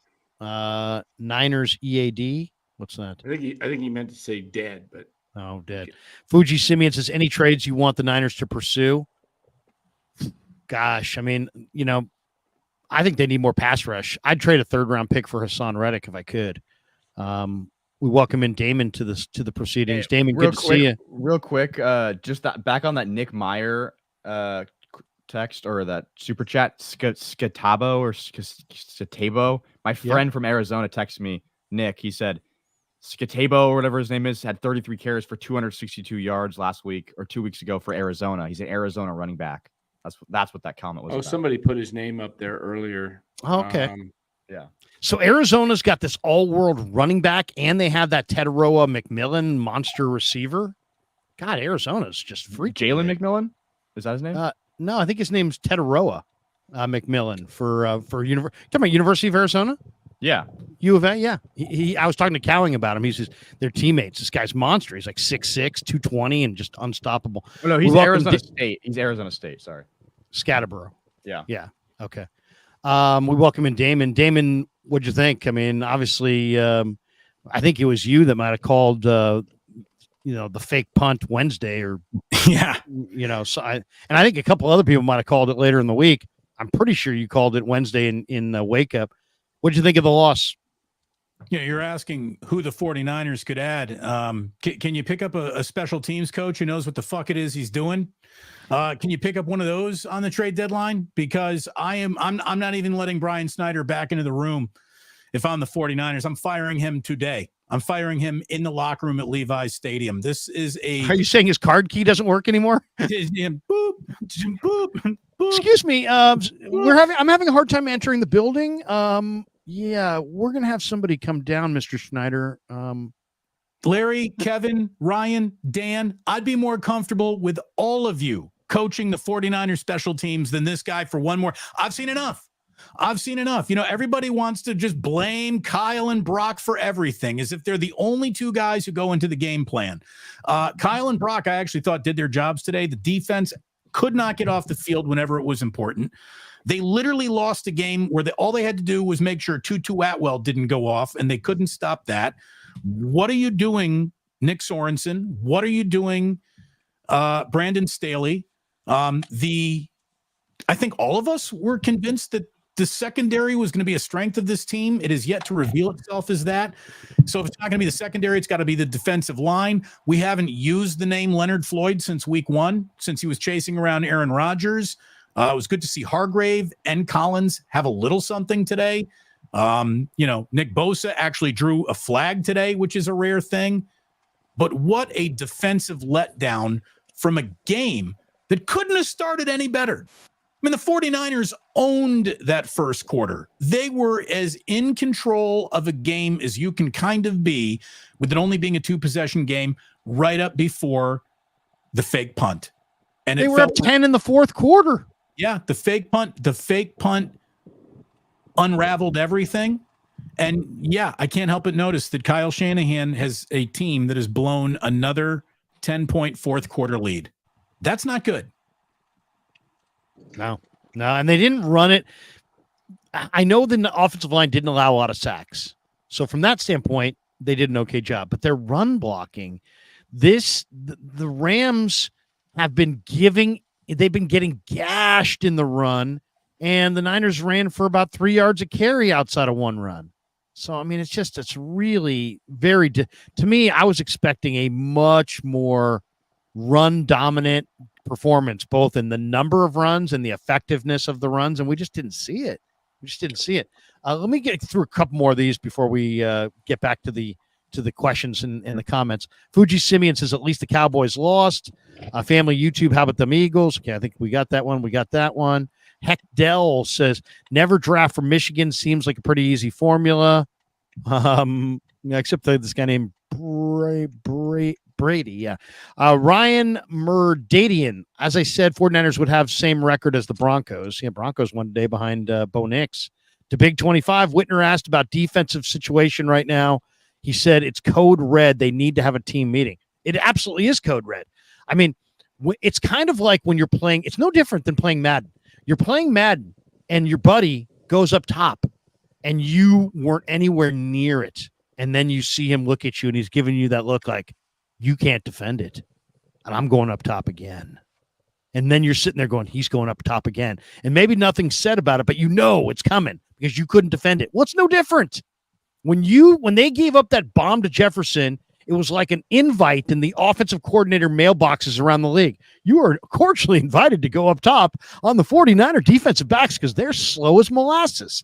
And guess what? That's what happened today. And look at the way it wasn't just that they went up top for the 48-yarder on the Yadam PI or they went up 50 on the Tutu Atwell. It was the way Stafford did it. He was like, as soon as they were time to go up top, he knew exactly where he was going, exactly, you know what I mean? They practiced that this week. You know they did. They saw that on film. They knew they could go to it. They practiced it. He delivered those passes with spite. He was spitting on what he knew the 49ers were about to trip over. That's the way it felt. It really did. It did. It was not good, man. And here's the deal. Dude, Stafford's got an arm on him still, man. He's good. How about that one throw where he layers it over, but it was still super low and on a line? I mean, he's got crazy arm talent. He made 5 or 6 throws tonight that were like, you know what? There's 5 guys on the planet that can make that throw. I mean, he's an incredible guy. Incredible. He's probably going to the Hall of Fame. I mean, that's who he Big is. talent, right? He's probably going to the Hall of Fame. I don't know if Hall of Fame. He's got 1 Super Bowl. There's guys out there like Plunkett and others that have, Eli Manning that have 2. They're not in. So we'll see. But yeah, he's a great player. Niner fan for life says losing Debo, Kittle, and McCaffrey is biting us in the ass. We need to cut Ronnie Bell and fire Nick Sorensen. You got to go with Terrace Marshall over Ronnie Bell going forward. You just got to. Sorry. Well, and Ronnie Bell, I think we've seen enough, right? He's not a pro. He doesn't need to be dressed anymore. He doesn't need to be on the team anymore. There's nothing there. There's no reason to see what Ronnie Bell might have when you don't know what Jacob Cowing does have. Well, here's the thing, David. Wide receiver core more than other positions, in my opinion. That's where the positions, the guys have to complement one another. So if you have a go pattern guy, if you had Tutu Atwell, hey, Ronnie Bell might not be bad, right? Because you got the guy to run off the top, and now here's the guy underneath. But if you don't have Tutu Atwell and all you have are guys that are vertically challenged as far as getting down the field, then guess what? Your backup guy's probably got to be able to really run, and he's got to complement what you have. He doesn't. He's a redundant part. He is a redundant part on this team. Fuji Simeon says Dan's right. Fitness isn't vital in baseball. Look at how fat Jock Peterson was with the Giants. There you go. And just reading that comment alone made 150 people decide to leave the channel. I apologize that. I apologize to anybody. The Giants are, well, it's a long story. Tangy says, we let DJ Jones go and spent all the time trying to replace him. Still haven't. The run game's a turnstile. Seriously, I agree with this one wholeheartedly. They let DJ Jones go because Denver wanted to pay him $30 million. They should have just paid him the $30 million. This guy was absolutely an interior run stuffer. You could not run in the A gaps if he was there. They haven't been able to stop the inside run since he left. I mean, literally since he left, and they've had like 5 or 6 different guys. So I think I'm totally with that one. Jeff Taylor says Ayuk's a joke. That's kind of harsh, but I hear the frustration. Too much sauce. Trent Williams and BA not in football shape yet. Yeah, I think that's, you could take the question mark off there. Niner Cali boy, get Ronnie Bell the fuck off this team. Mark Blum just says deuces. Perfect Blackness Senior says, I am so effing and tired of Shanny's comfortable personnel decisions. Bell should have never been on this roster. Local press, where are you? I mean, look, here's the thing with Bell. Like, that's another thing you can actually blame on Brandon Ayuk, because at the game, I mean, it seemed like, 20-30% of the time, Ayuk wasn't going out there. It was Chris Conley and Ronnie Bell, clearly because those guys were in training camp, and like Shanahan trusts them to run all these plays. Clearly, BA isn't completely caught up on the playbook. So it's just like he clearly doesn't trust Cowing to just throw him in there and do that. So it's just, we're in a tough place now, or the Niners are in a tough place now, where it's like they kind of have to rely on Ronnie Bell because he's a guy who actually knows what he's doing. He's not going to screw up the plays. He knows what he's doing until the balls actually hits him in the hands. Well, that's exactly right. It's just, it's just like anything else. It's like, it's like a baseball player that has no power, no speed. What would you say you do here? And it's like a football player that doesn't run fast, but doesn't show good ball skills and is listed as a receiver, generally doesn't have a job. 49er Lance is baseball players with no speed and no power. I thought you weren't going to talk about the Giants, Larry. Seriously, just saying no speed, no power made 150 people leave. 49er Lance became a YouTube member. We always do a little clap for our newest YouTube members. Thank you, 49er Lance. Welcome to the show. That's Kev up top. That's Damon. You recognize him. This is Dan Cochemilio, just a person that we saw at a bus stop in Mesa, Arizona, and we said, come on to the show. And his parents said it was okay. Thanks for picking me up. And then, of course, Rye is being driven back to his weekend furlough at Lompoc right now. So he got out for the weekend, and he's with us. Now, Rye's down in Southern Cal with his girl. And welcome to the Krueger Show. And this is our postgame show, which we enjoy after Niner football. Okay, we've got that one. Did I skip? I feel like I skipped somebody here. What happened? We had Tangy, we had Jeff.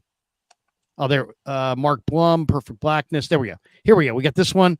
TV uses Ayuk and Bell practice dropping the ball. Well, they don't, but it seems like it today. Mufasa, Ronnie Bell has reached Kyle Williams levels. Yeah, he had the look on the sideline of that look that you sometimes get right before nobody's ever heard of you again, And I hate to say that because he's probably a pretty nice guy, but it's like, that's it. It's time for Terrace Marshall. Jorge Luis Sotelo. Greetings from the 305. Rye, 305? Is that Orange County? I have no idea. Oh, okay. I think I'm 310. 310. Okay, let's not overreact too much, but agree with Damon on Schneider and Bell. Go Niners. I love Purdy as our quarterback. Okay. By the way, 305 is Miami, right? That's like Florida Keys. There you go. Checking in from the Keys. Mike Nolan says he loves the smell in the building. He says the 49ers miss Trent Baalke as our GM. I don't know about that. I like a Ronnie Bell. I do. I like a Ronnie Bell, but he just can't catch. I told Damon, you got to be able to run or you got to be able to catch. And he's not a football guy. He's not my kind of guy. Look, I promised Jillian I would only hop over for a little bit here. I do. I got 2 kids. She's been on kids all day. I got to go upstairs and make dinner. You got 2 more kids? We had 2 kids today during the game. Okay, you adopted 2. Yeah, two more kids and the 49ers got stops when they needed them. But what a shame for Juwan Jennings. This was going to go down in history as the Juwan Jennings game. This was going to go down as Juwan Jennings might be more important than Debo, might be more important than anybody not named Christian McCaffrey, might be more important than Kip. Like Juwan Jennings had the kind of afternoon that really no other 49ers wide receiver has had for a long time, it feels. He was unbelievable. So Terrell Owens Yeah, I mean, hopefully you can get that out of him, more often than just once a year when you turn to him. He should be turned to more. And I will say this. Ricky Pearsall's coming. Kittle's coming back. Christian McCaffrey's coming. There's 15 more weeks of football. But what a disappointing, absolutely had it on the stick loss to a division rival that you normally beat, and they're more beat up than you. And that is a we have shit to talk about internally level loss for the Niners. And I would be firing Brian Schneider this week if I'm the 49. You need a fall guy, Chris Carter said. If this loss needs a fall guy. And I don't think just Ronnie Bell's enough. I would fire the special teams coordinator. Damon? Does not get it right any single game, any single week, several years in a row now, not never. What the fuck? Come on. Would you fire him on the patio? Oh, not that patio. We had nothing but good vibes on that patio, Larry. So look, I'll see everyone tomorrow morning for wake up. I'm gonna go make sure my wife isn't calling a divorce lawyer, but I had to come in and see you guys for a second. Rye, please don't crash the car if you're driving. And I love you all very much. I'll see you soon. Fuck. There you go. There you go. And always be wary of those divorce lawyers. Don't you wish you could just have ended one of your like, shows that way on the radio? I said, don't you wish, Damon, you could have just said that on the radio once? Yes. Sports don't go character, they reveal it. Fuck. And on that note, and like that, he swore and he was gone. It's a YouTube rule. If you swear, you get thrown off the show. No, but join Damon and I tomorrow at 9 a.m. on both of our channels for Wake Up, sponsored by Sam's Chowderhouse. You know what really irritated me though, Larry, on this thing? Damon was just sharing. Damon irritated you about the Juwan Jennings thing. Is the Purdy? I mean, I saw Rye's comments on Twitter to Colin Coward's comment about Purdy being a trust fund baby, trust fund child, getting this. He's got all the weapons, and Rye pointed out, Kurt Warner had, Isaac Bruce and Torrey Holt and Orlando Pace is the left tackle and all those weapons. And yet, Colin praises him, but Purdy's just this trust fund child. And I'm thinking he does this today, maybe his best game, one of his best, I think probably one of his, top 3-4 games overall, the way he played.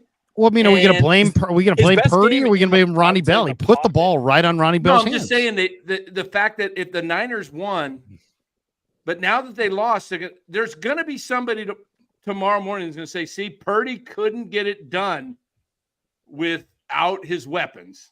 Yeah. Yeah, I guess. Brian Sinat, 49ers really need to get the contract sorted out pre-camp in the future. Either pay them or trade any holdouts. Debo, Bosa, B.A., Trent have all shown what missing camp means. Piss poor performance. Brian is so spot on this one. I mean, Trent went down with a pole. That was because he wasn't in camp. Ayuk doesn't look the same. It's because he wasn't in camp. Bosa didn't have a good year. It's because he missed camp. Debo didn't have a good year. It's because he missed time in camp.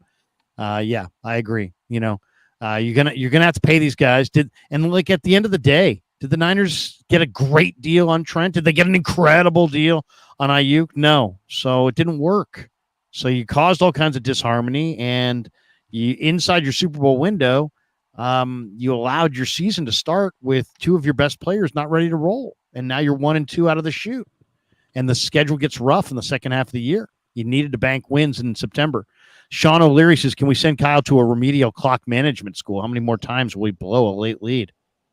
Mark Blum, is the wide 9 still effective? They can't stop the run. I just think that the wide 9 has never been great against the run. They just had Greenlaw and Warner. And then you take away Greenlaw and Warner, and suddenly you can't stop the run. Or you take away Greenlaw, you can't stop the run. And that's kind of where they're at.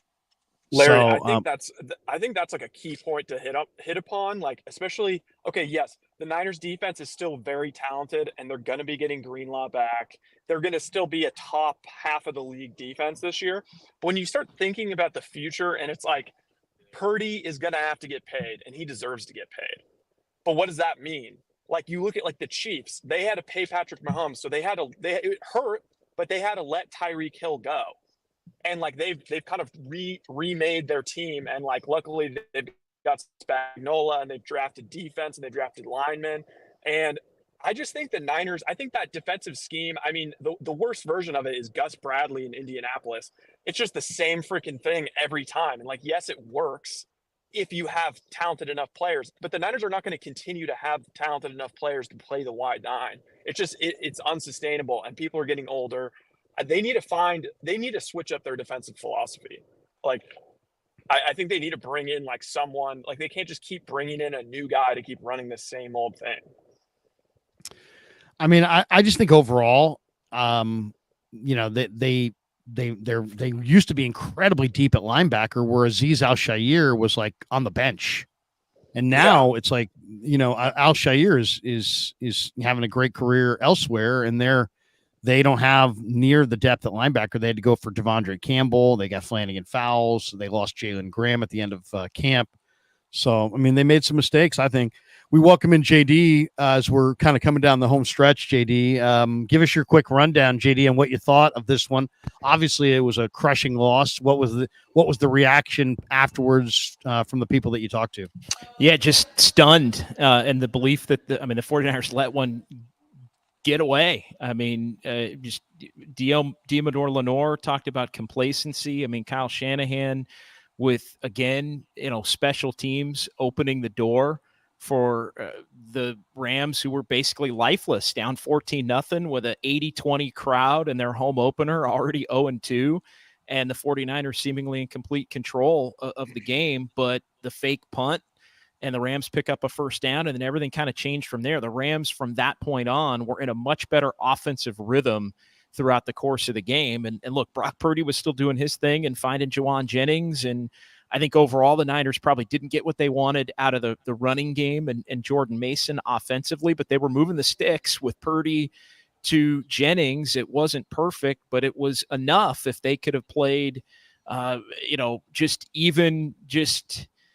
steady on special teams without a couple of catastrophic mistakes, and I'm not even talking about the Moody kick. I mean, that's a 55-yarder. That's no gimme. I understand Kyle's faith in Moody because he's, made every kick to this point this year, and seemingly has put some of the iffiness from last year behind him, at least to this point. Now maybe that pops up again, but it kind of felt like everything was going the Niners' way. I thought they had it at 14-0. I thought they had it at 21-7, and I thought they had it at 24-14. But they wind up allowing Matt Stafford and the Rams offense to get back in the game. And when you give a great quarterback that opportunity and a great play caller in Sean McVay, you don't finish the deal, that they can run you down and beat you. And I think that's what happened in this one. What was the mood like in the room? Because you're there. JD joins us. We should give him the correct intro. JD joins us from SoFi. He's got boots on the ground there. Flew down there, was part of the pregame, probably stopped by with London Copeland on the postgame already. What was the locker room mood in LA compared to last week in Minnesota? Any difference at all? Yes, definitely different. I mean, last week was played a bad game, got beat, deserved to lose. Tonight was stunned. Tonight was gave the game away. Tonight was almost disbelief. I mean, I got the sense that a lot of the guys, while they were doing their best to say what needs to be said, when you suffer a defeat like that, I think a lot of the guys were still trying to just process the fact that they had even lost the game, to be perfectly honest, given the way that it played out with all of the score advantages that the 49ers had and just the way that it all went down. So, no, this was very much a stunned, shocked, trying to figure out what the hell just happened, because you look at, the Rams with all the guys they had out and the way that they've played the first couple of weeks of the season. I mean, this is one that's going to sting. And I think, has the potential if the Niners can't quickly get back on track. And look, they're not going to be any healthier next week than they were today. Yes, they're going home. Yes, they're facing the Patriots and the Cardinals. But this was a real missed opportunity, despite the Niner flaws, to look up 5-6 weeks into the year and maybe still be 4-1 or 5-1. Like, that's gone. Like, maybe it's 4-2, maybe it's 3-2, obviously, if they can win the next two. But I think there was just a thought that, today just flat out shouldn't have happened. And I think it's unique in the regular season under Kyle Shanahan, since this team has been good. They don't lose games in this fashion in the regular season. Now, they've lost one in this stadium to the Rams in the NFC Championship game. They've lost a couple of Super Bowls in this fashion, but in the regular season, typically they come up with the one play, whether it's Ronnie Bell makes the catch on the drop, which is just that's just a play that has to be made. He makes that catch, the Niners win the game. We're having a different conversation. I mean, flat out. Moody makes the kick. We're having a different conversation. The Niners know that the fake punt is coming and actually stop it. We're having a different, maybe this thing turns into a 38-17 blowout, victory. So all of these different things, and then just the inability to cover the punt too, at the end, after you finally have to give the ball back to the Rams with the game tied. I mean, just a calamity, honestly, and a lot of guys in disbelief in that locker room. I thought the most unfortunate part of all of it was the fact that you have a guy like Juwan Jennings who has the career game that Jennings had.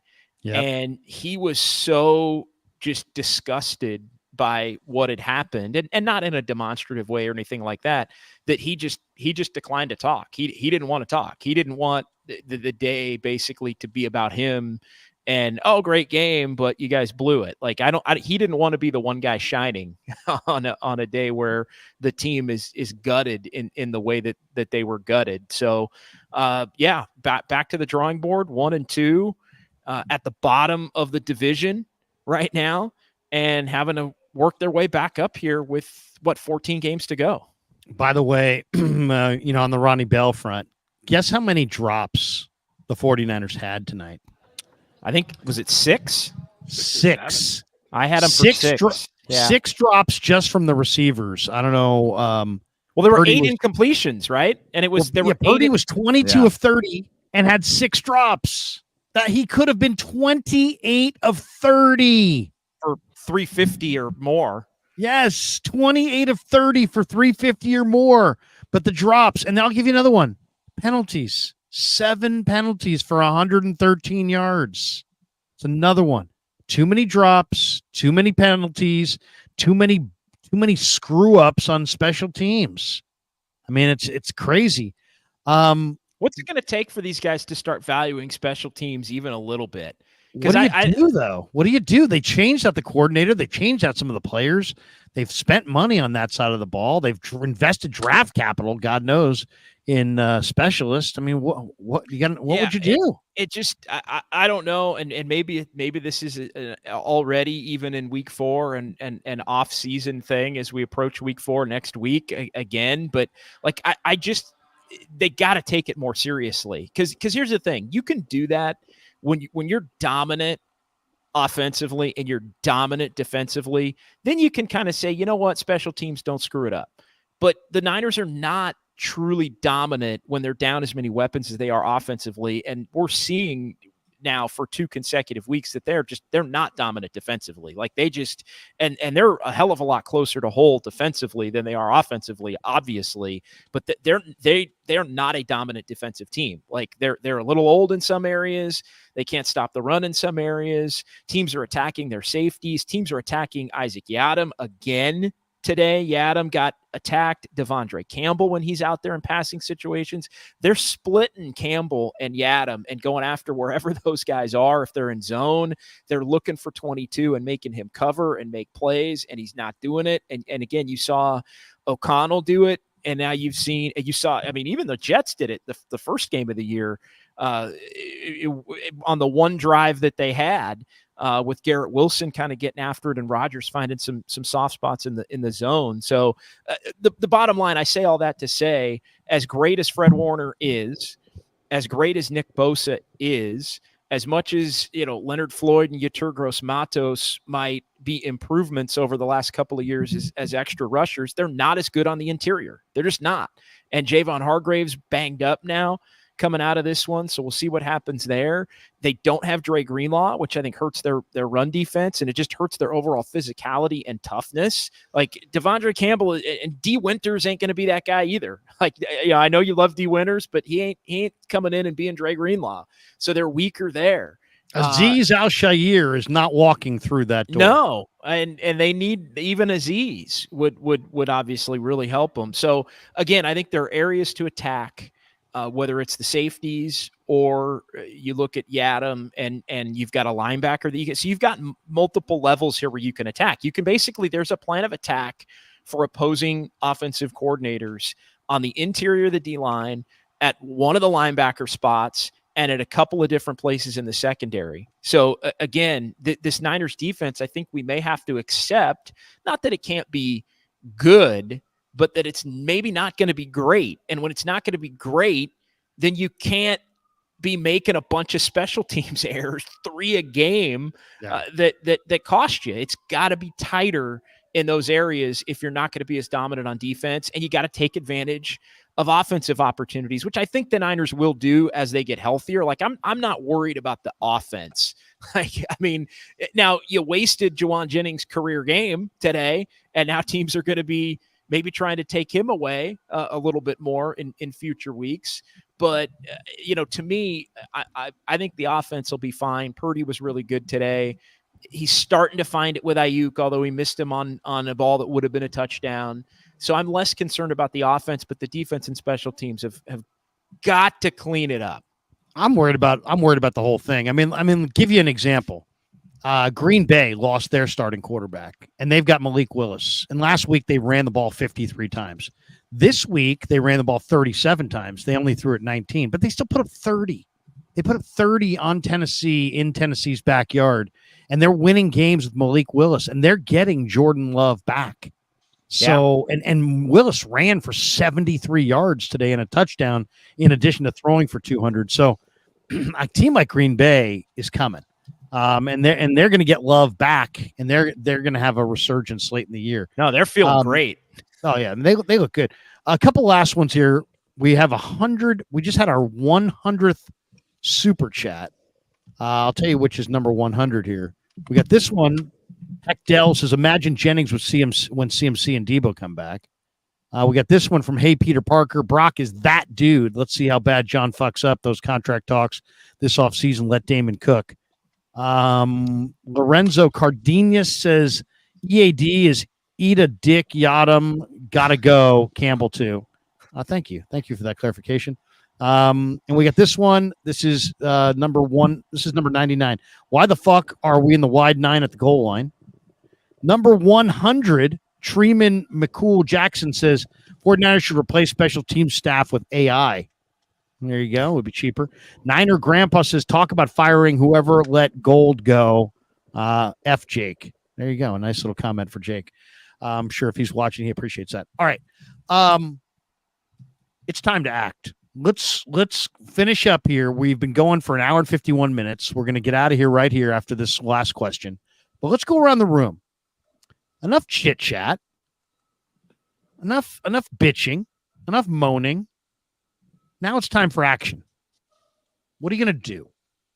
What are you going to do? You're Shanahan, you're Lynch, you're sitting on the bird, and you're coming back, and you're sitting there, and he's going, fuck, I can't believe we're 1-2. He's like, well, what do we want to do? And then the conversation starts. What do you want to do? Okay, we know what the problems are. We just watched it. We've all watched this team enough and discussed it enough to know that, there's more than one problem. So let's go around the room. We'll start with Kev. What do you do? It's time to act. What do you do if you're the 49ers between this week and next week? What do you do? Well, I'm not going to be able to give you all the answers here, but here's one answer. No, just give us one. Just one. Yeah, I'll give you one.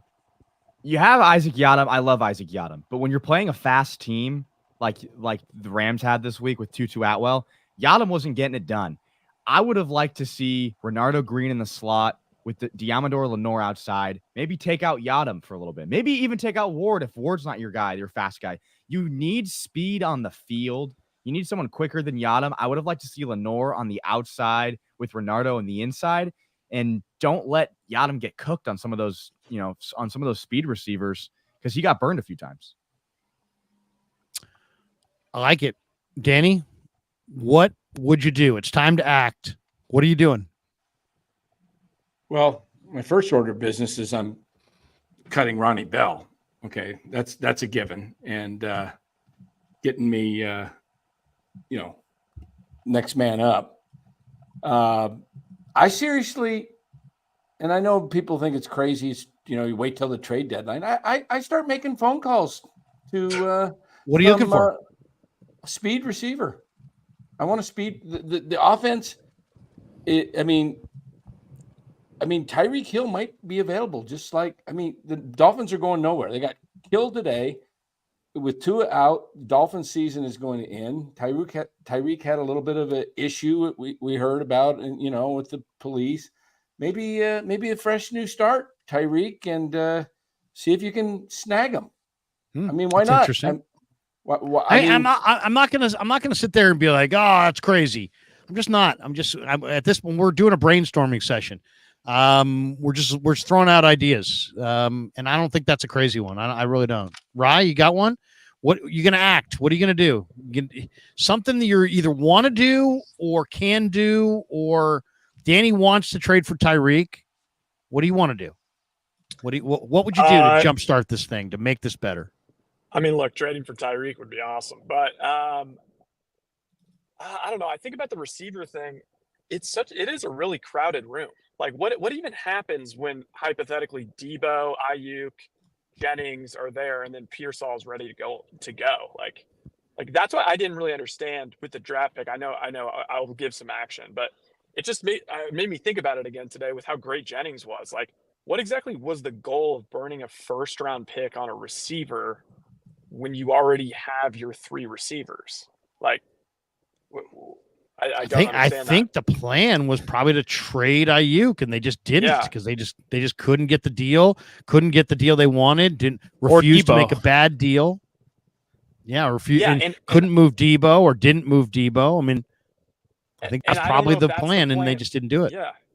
Then moving Debo might be the plan next year. It just, I don't know. I love that Kyle is so hands-on and he's so controlling, but like that clearly was a Kyle decision. I mean, that's what all the reporting said, is like Kyle's thinking, what do I want to have the best chance to win the Super Bowl this year. I'm just worried that long term, when Purdy gets paid, like, I don't know if the money's in the right places, but I would just say for this week, like, just focus on all the small things, because on the macro, that was the game they wanted to play for the most part. You're used to when the Niners get up, especially when they're up 2 touchdowns, like the game's iced basically. So I would just say focus on special teams and cleaning up the small stuff and the penalties and all that crap, all that stuff that's just, it's like the easier stuff to do. And you see teams like Pittsburgh that like do it so well and they're able to eke out these wins. Like the Niners, if they just get that stuff right, they're going to be fine. Yeah, the offense really wasn't that bad. The running game wasn't there too much, but they still moved the ball, and they could have had more points if it wasn't for some of the miscues. The defense is really the issue right now. JD, what do you think? It's time to act. Yeah, what do you want to do? The defense is the issue for sure. I think more Renardo Green is probably one thing. They got to go next man up, I think, in the secondary there. They also have to figure, I think they need to look at coming up with some kind of a veteran safety. I think they need, like, if you're looking and making calls and trying to scour the market, I know because you've got Hufanga back, but then you've got Jair Brown with him, and like I still wonder if those two together works in the long term. I'd say you need to make a change, with Devondre Campbell, but I don't know that they have the answer there. I think they were intending on getting D Winters in, but the answer there is Dre Greenlaw coming back at some point. And then the other area too, if you're looking to maybe make some kind of a move, like they really need more from their defensive tackles. They're just not getting it. Like they're not getting it in the run. I know Hargrave had a sack today, but he's been like, this is just not the D-line room that the 49ers have had. They are just, it feels like between the ends and between the pass rushers and the tackles, it feels like they have combined, they have 5 players that you trust. Like the Niners used to have, and even those guys are not always performing at the level that is needed. The Niners would have 8, 9 guys that you felt like they could trust, and 7 of them were interior defensive linemen. So I think if you're looking to upgrade, I think safety. I think probably linebacker less so, because you're going to give Winters a chance until maybe Greenlaw comes back, and you maybe re-explore that at the deadline. Again, I think offensively they're going to be fine. I'm with Dan on Ronnie Bell. That probably doesn't happen this week because Ricky Pearsall's not quite ready to come back. But I think the moment you get one wide receiver back, he's probably gone. But really, he's insignificant. I mean, he wasn't going to make the team had the Ricky Pearsall thing not happened. Like he was going to be cut. And so, I think that, to answer the question is what happens when it's full. I mean, that's when Ronnie Bell will go for sure. I mean, again, he wasn't going to be on the team. But I don't know. I think they like his work ethic. They like his intangibles. They like his attitude. Like, he's the quintessential guy that you actually, even in a harsh business, probably feel bad about cutting. But today can't happen. Like, today is like, do not pass go, do not collect $200. You're done. And I think, you want to make that move when you're getting a guy back.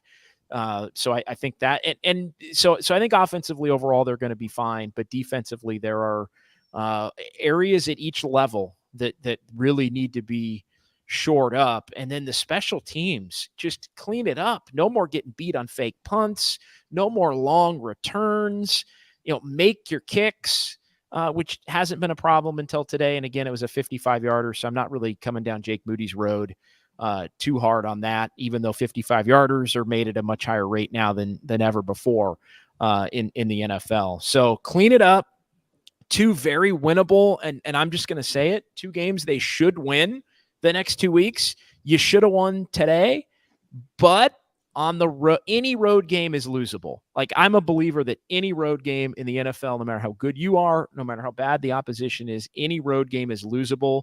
I think today is kind of proof of that, but you cannot lose either of the next 2 at home against inferior opponents, even shorthanded. So get back on track, get the next 2, get to 3-2 going to Seattle. Hope at that point that you're healthier on October the 10th, and then the real season starts those next really 4 games after that. I would make some personnel adjustments here. I really would. I would cut Ronnie Bell. I'd call Terrace Marshall off the practice squad. That'd be number 1. You could just flip them too, right? You could just flip them. Well, but to put anybody on the practice squad, I think they have to clear waivers. I think. Yeah, if nobody claimed Ronnie Bell, you could ask him if he wanted to be on the I don't think squad. anybody's going to. Probably this would be a great time to do it, because probably nobody would do that. So, I mean, that's the first move I would make. I would add some speed and some veteran and some size and some strength with Terrace Marshall. I think I would promote Keyshawn Vaughn off the practice squad or look for another running back. If they don't feel confident using Patrick Taylor, then he probably can't have a roster spot. And then defensively, I'm trading a 3rd-round pick to the Jets for Hassan Reddick. I really think the 49ers need another edge rusher. I mean, Beal's not giving him much. Floyd's not giving him much. Yatir Gross-Matos, Sam Aquinu. I mean, Sam had a sack today, but I just think they need more edge rush help. I think I would cut Devondre Campbell. I don't think I think you can do better than Devondre Campbell. I really do. I think that they could do better with the guys that they have behind him. I'd rather go with Bethune and Curtis Robinson and those guys than play Devondre Campbell. And then I'm putting Renardo Green, and I'm activating Darrell Luter, and I'm sitting down Isaac Yiadom, and I may have to sit somebody else because I want to activate Luter. I think they're going to have to look at what options they have at free safety, because I think that is true. That Hafanga's a box safety. Brown is a box safety. Odom and Mustafa are more box safeties than field safeties. They don't really have that field safety. Now, Renardo Green played that at Florida State. Maybe he could play there. Maybe Luter could play there. I don't know. But they got to find somebody who can cover, down the field at safety. And I would definitely, activate Luter and play Renardo Green over Yiadom. So, I mean, that's what I would do. I'd play Cowing a little bit more, but they need more speed. They need more speed, and I think they need more teeth on their defensive front. Elliott, I don't think played a particular good game today. I thought he was out of place in a couple spots. So a guy like Reddick, I think, could make a real impact on this 49er defense. All right, let's call it here, but we've got a couple more supers that we want to get to before we get out of here. Okay, we got this one. Kyle can hawk 2. He never will win a ring, ever. Jesus. Jeez. That girl is very popular. Niner Grandpa says Ricky got shot. Ayuk got the bag after the presser. Okay. Perfect Blackness Senior says Shanny's fetish with vets will cost us a six Super Bowl. San Francisco press, please be more like sports press here in Chicago and stop handing Shanny with kid gloves. He wants harsher treatment. All right, guys, that's going to do it. 14-13. Atlanta's beating the Saints, or beating the Chiefs at the half, I should say, 14-13. So I'll be rooting for the Chiefs to come back in the second half. I always root for my cash. JD, safe travels. When will we hear you next on the leader? When will you be back here on the in the Pacific Coast? Yeah, I'm coming back tonight, hopping right back over to LAX and heading home here in the next couple of hours. So looking forward to that. And then back on tomorrow on Sports Phone after the Giants games. And again, don't just talk Giants. What time tomorrow? It'll be right around 9:30 tomorrow. And we'll go as Giants long as playing post-game on who? Giants are at Arizona on KNBR. And the next 3 nights, actually, you'll have me the next 3 nights following the Giants and the Diamondbacks, but going to talk a lot about the 49ers as well. So that'll be the next time that I am there. And then there's also a major Warriors announcement coming, which I can tease for you guys. Valkyrie based? But we have a major Dubs OT / just Dubs announcement that will be made at some point here in the next couple of days. So you guys can think on that.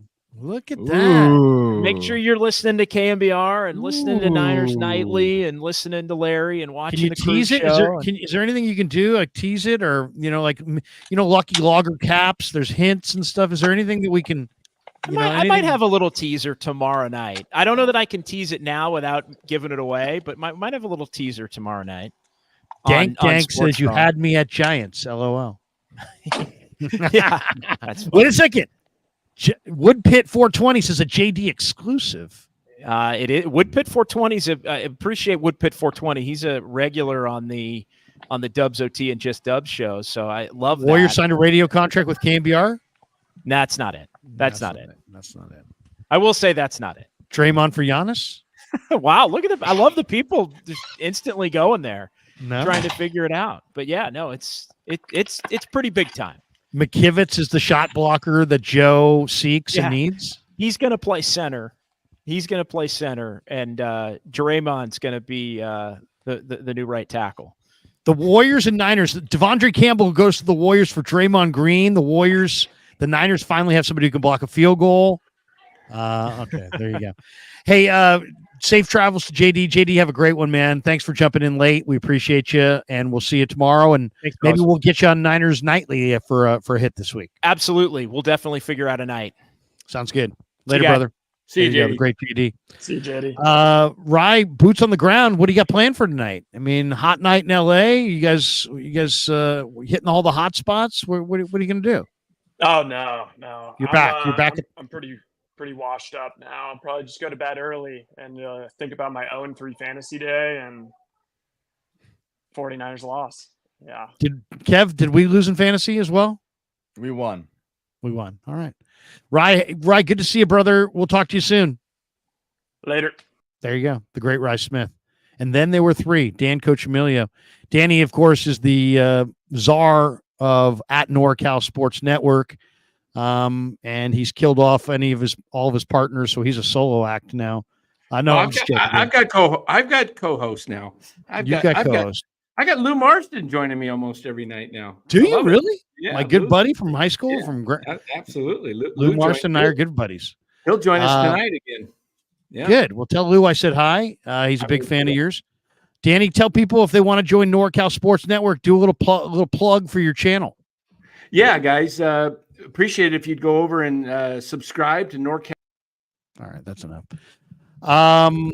No, I was just, that would have been so rude. No, Danny, I'm just joking. Go ahead. Yeah, appreciate Digital Drew says he'll co-host. Yeah, hit me up, Digital Drew. So long as we don't talk Giants, we can do some Niners talk. We do not just do San Francisco Giants. We like to talk Niners, Warriors.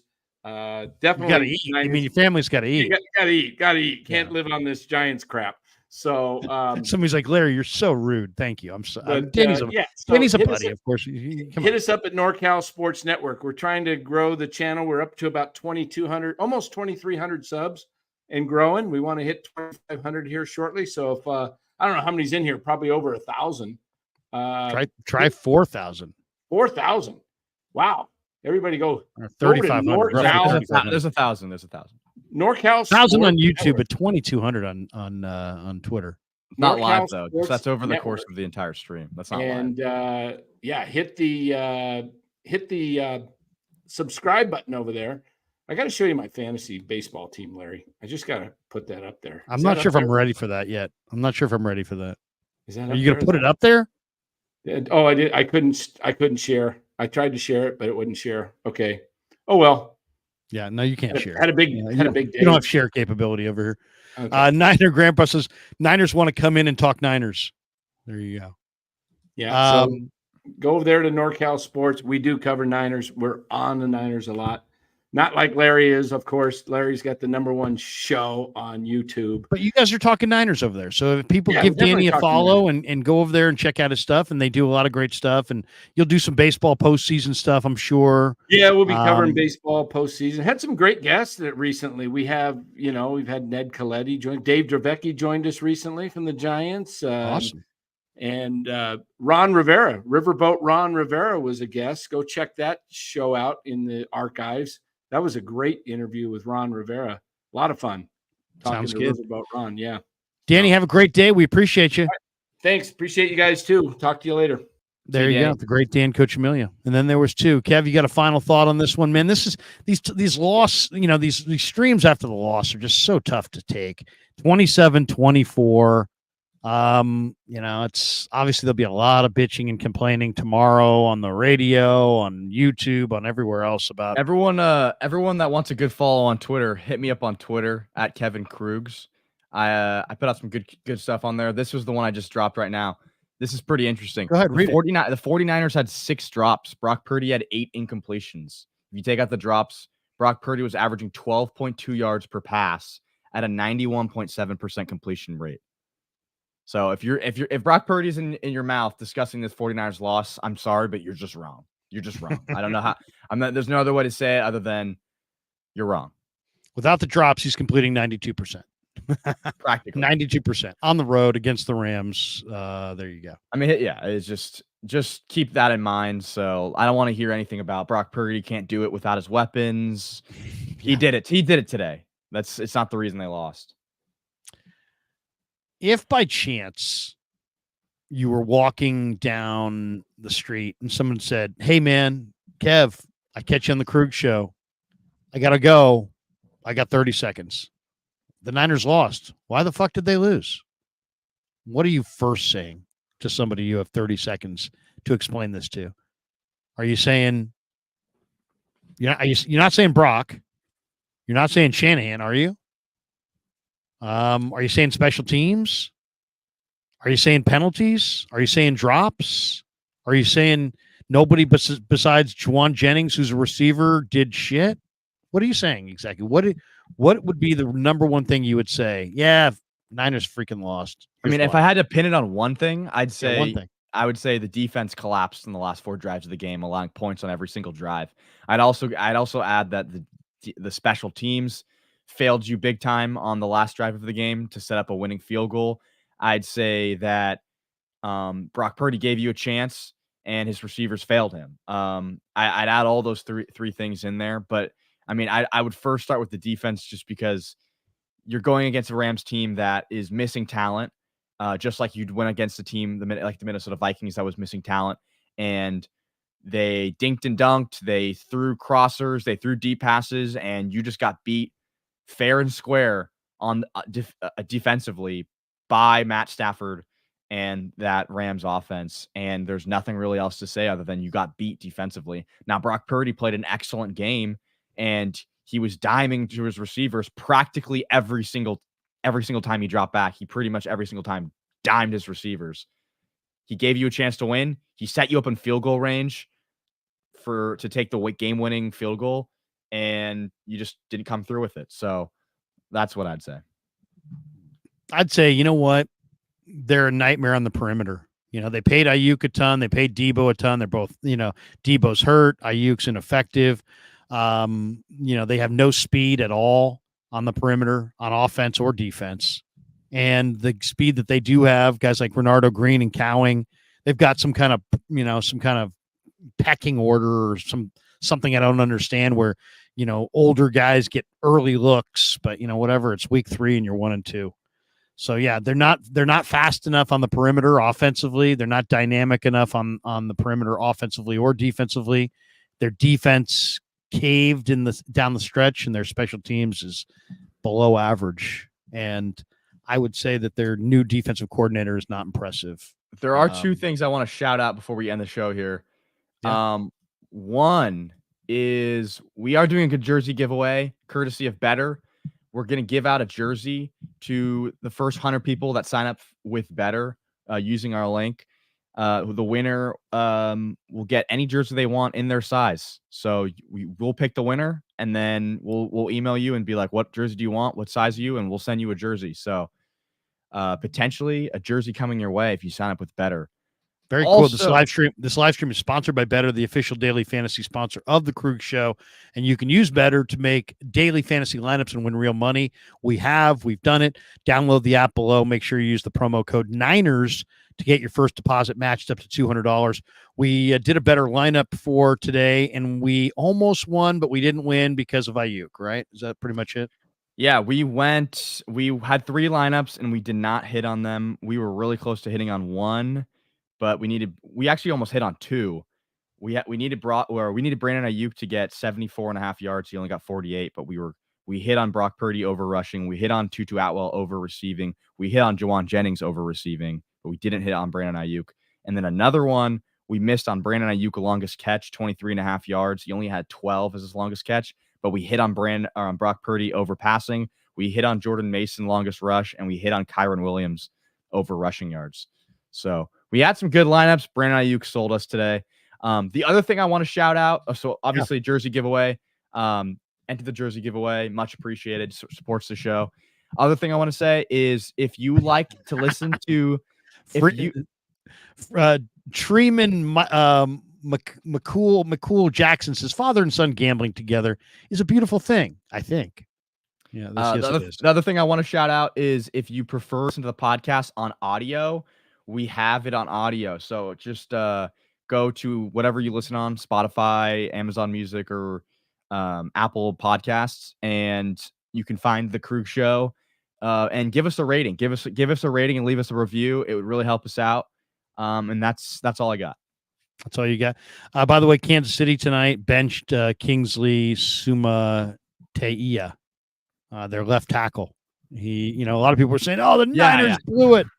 I know. Should have drafted Kingsley. That's what I was thinking too, because there was a lot of people that were like, "I was the guy that said Suma Atia was going to be the great guy, and they didn't draft him." Like I was so right. It's like I was like, it's kind of odd to be counting yourself as a winner after week 1. Like, give it some time.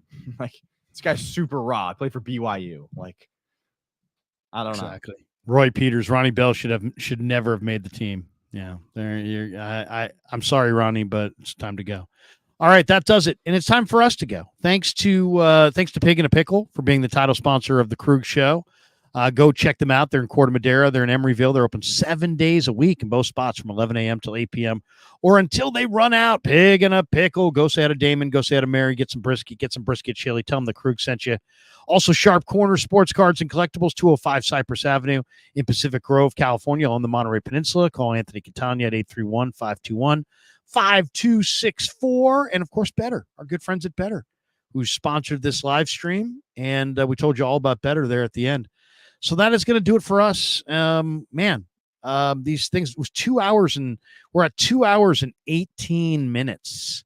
Yeah. 2 hours and 18 minutes. It's a long stream. Long stream, but we had 105 super chats. So thank you guys. That's unbelievable. I don't think it's got to be a record. I think that's got to be a record. Big Monday. Niners traveling, so we won't be down in Santa Clara, but we will be on at 9 a.m. with Damon Bruce on 49er Wake Up. So check that out tomorrow. And then, of course, tomorrow night at 6 o'clock, there will be 49er or Niners Nightly. And I believe it's going to be on YouTube only because I think Giants play tomorrow night. So I'll be on YouTube only tomorrow night talking about this matchup. And we won't take calls, but we'll definitely play a lot of sound and I'll rant and rave and just talk about all the talk tomorrow. Sum that up. And then before we look ahead to next week, we'll look back at this one tomorrow night, Niners Nightly at 6 p.m. on the KNBR YouTube channel.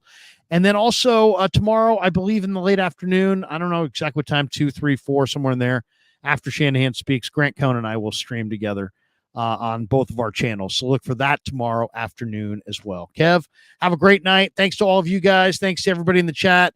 Appreciate every single one of you guys. Man, rough one, but it's early in the year. And we will fight another day. We'll see you again tomorrow. Peace. Yeah, never met a man I've been scared of. Careful, you gon' get it.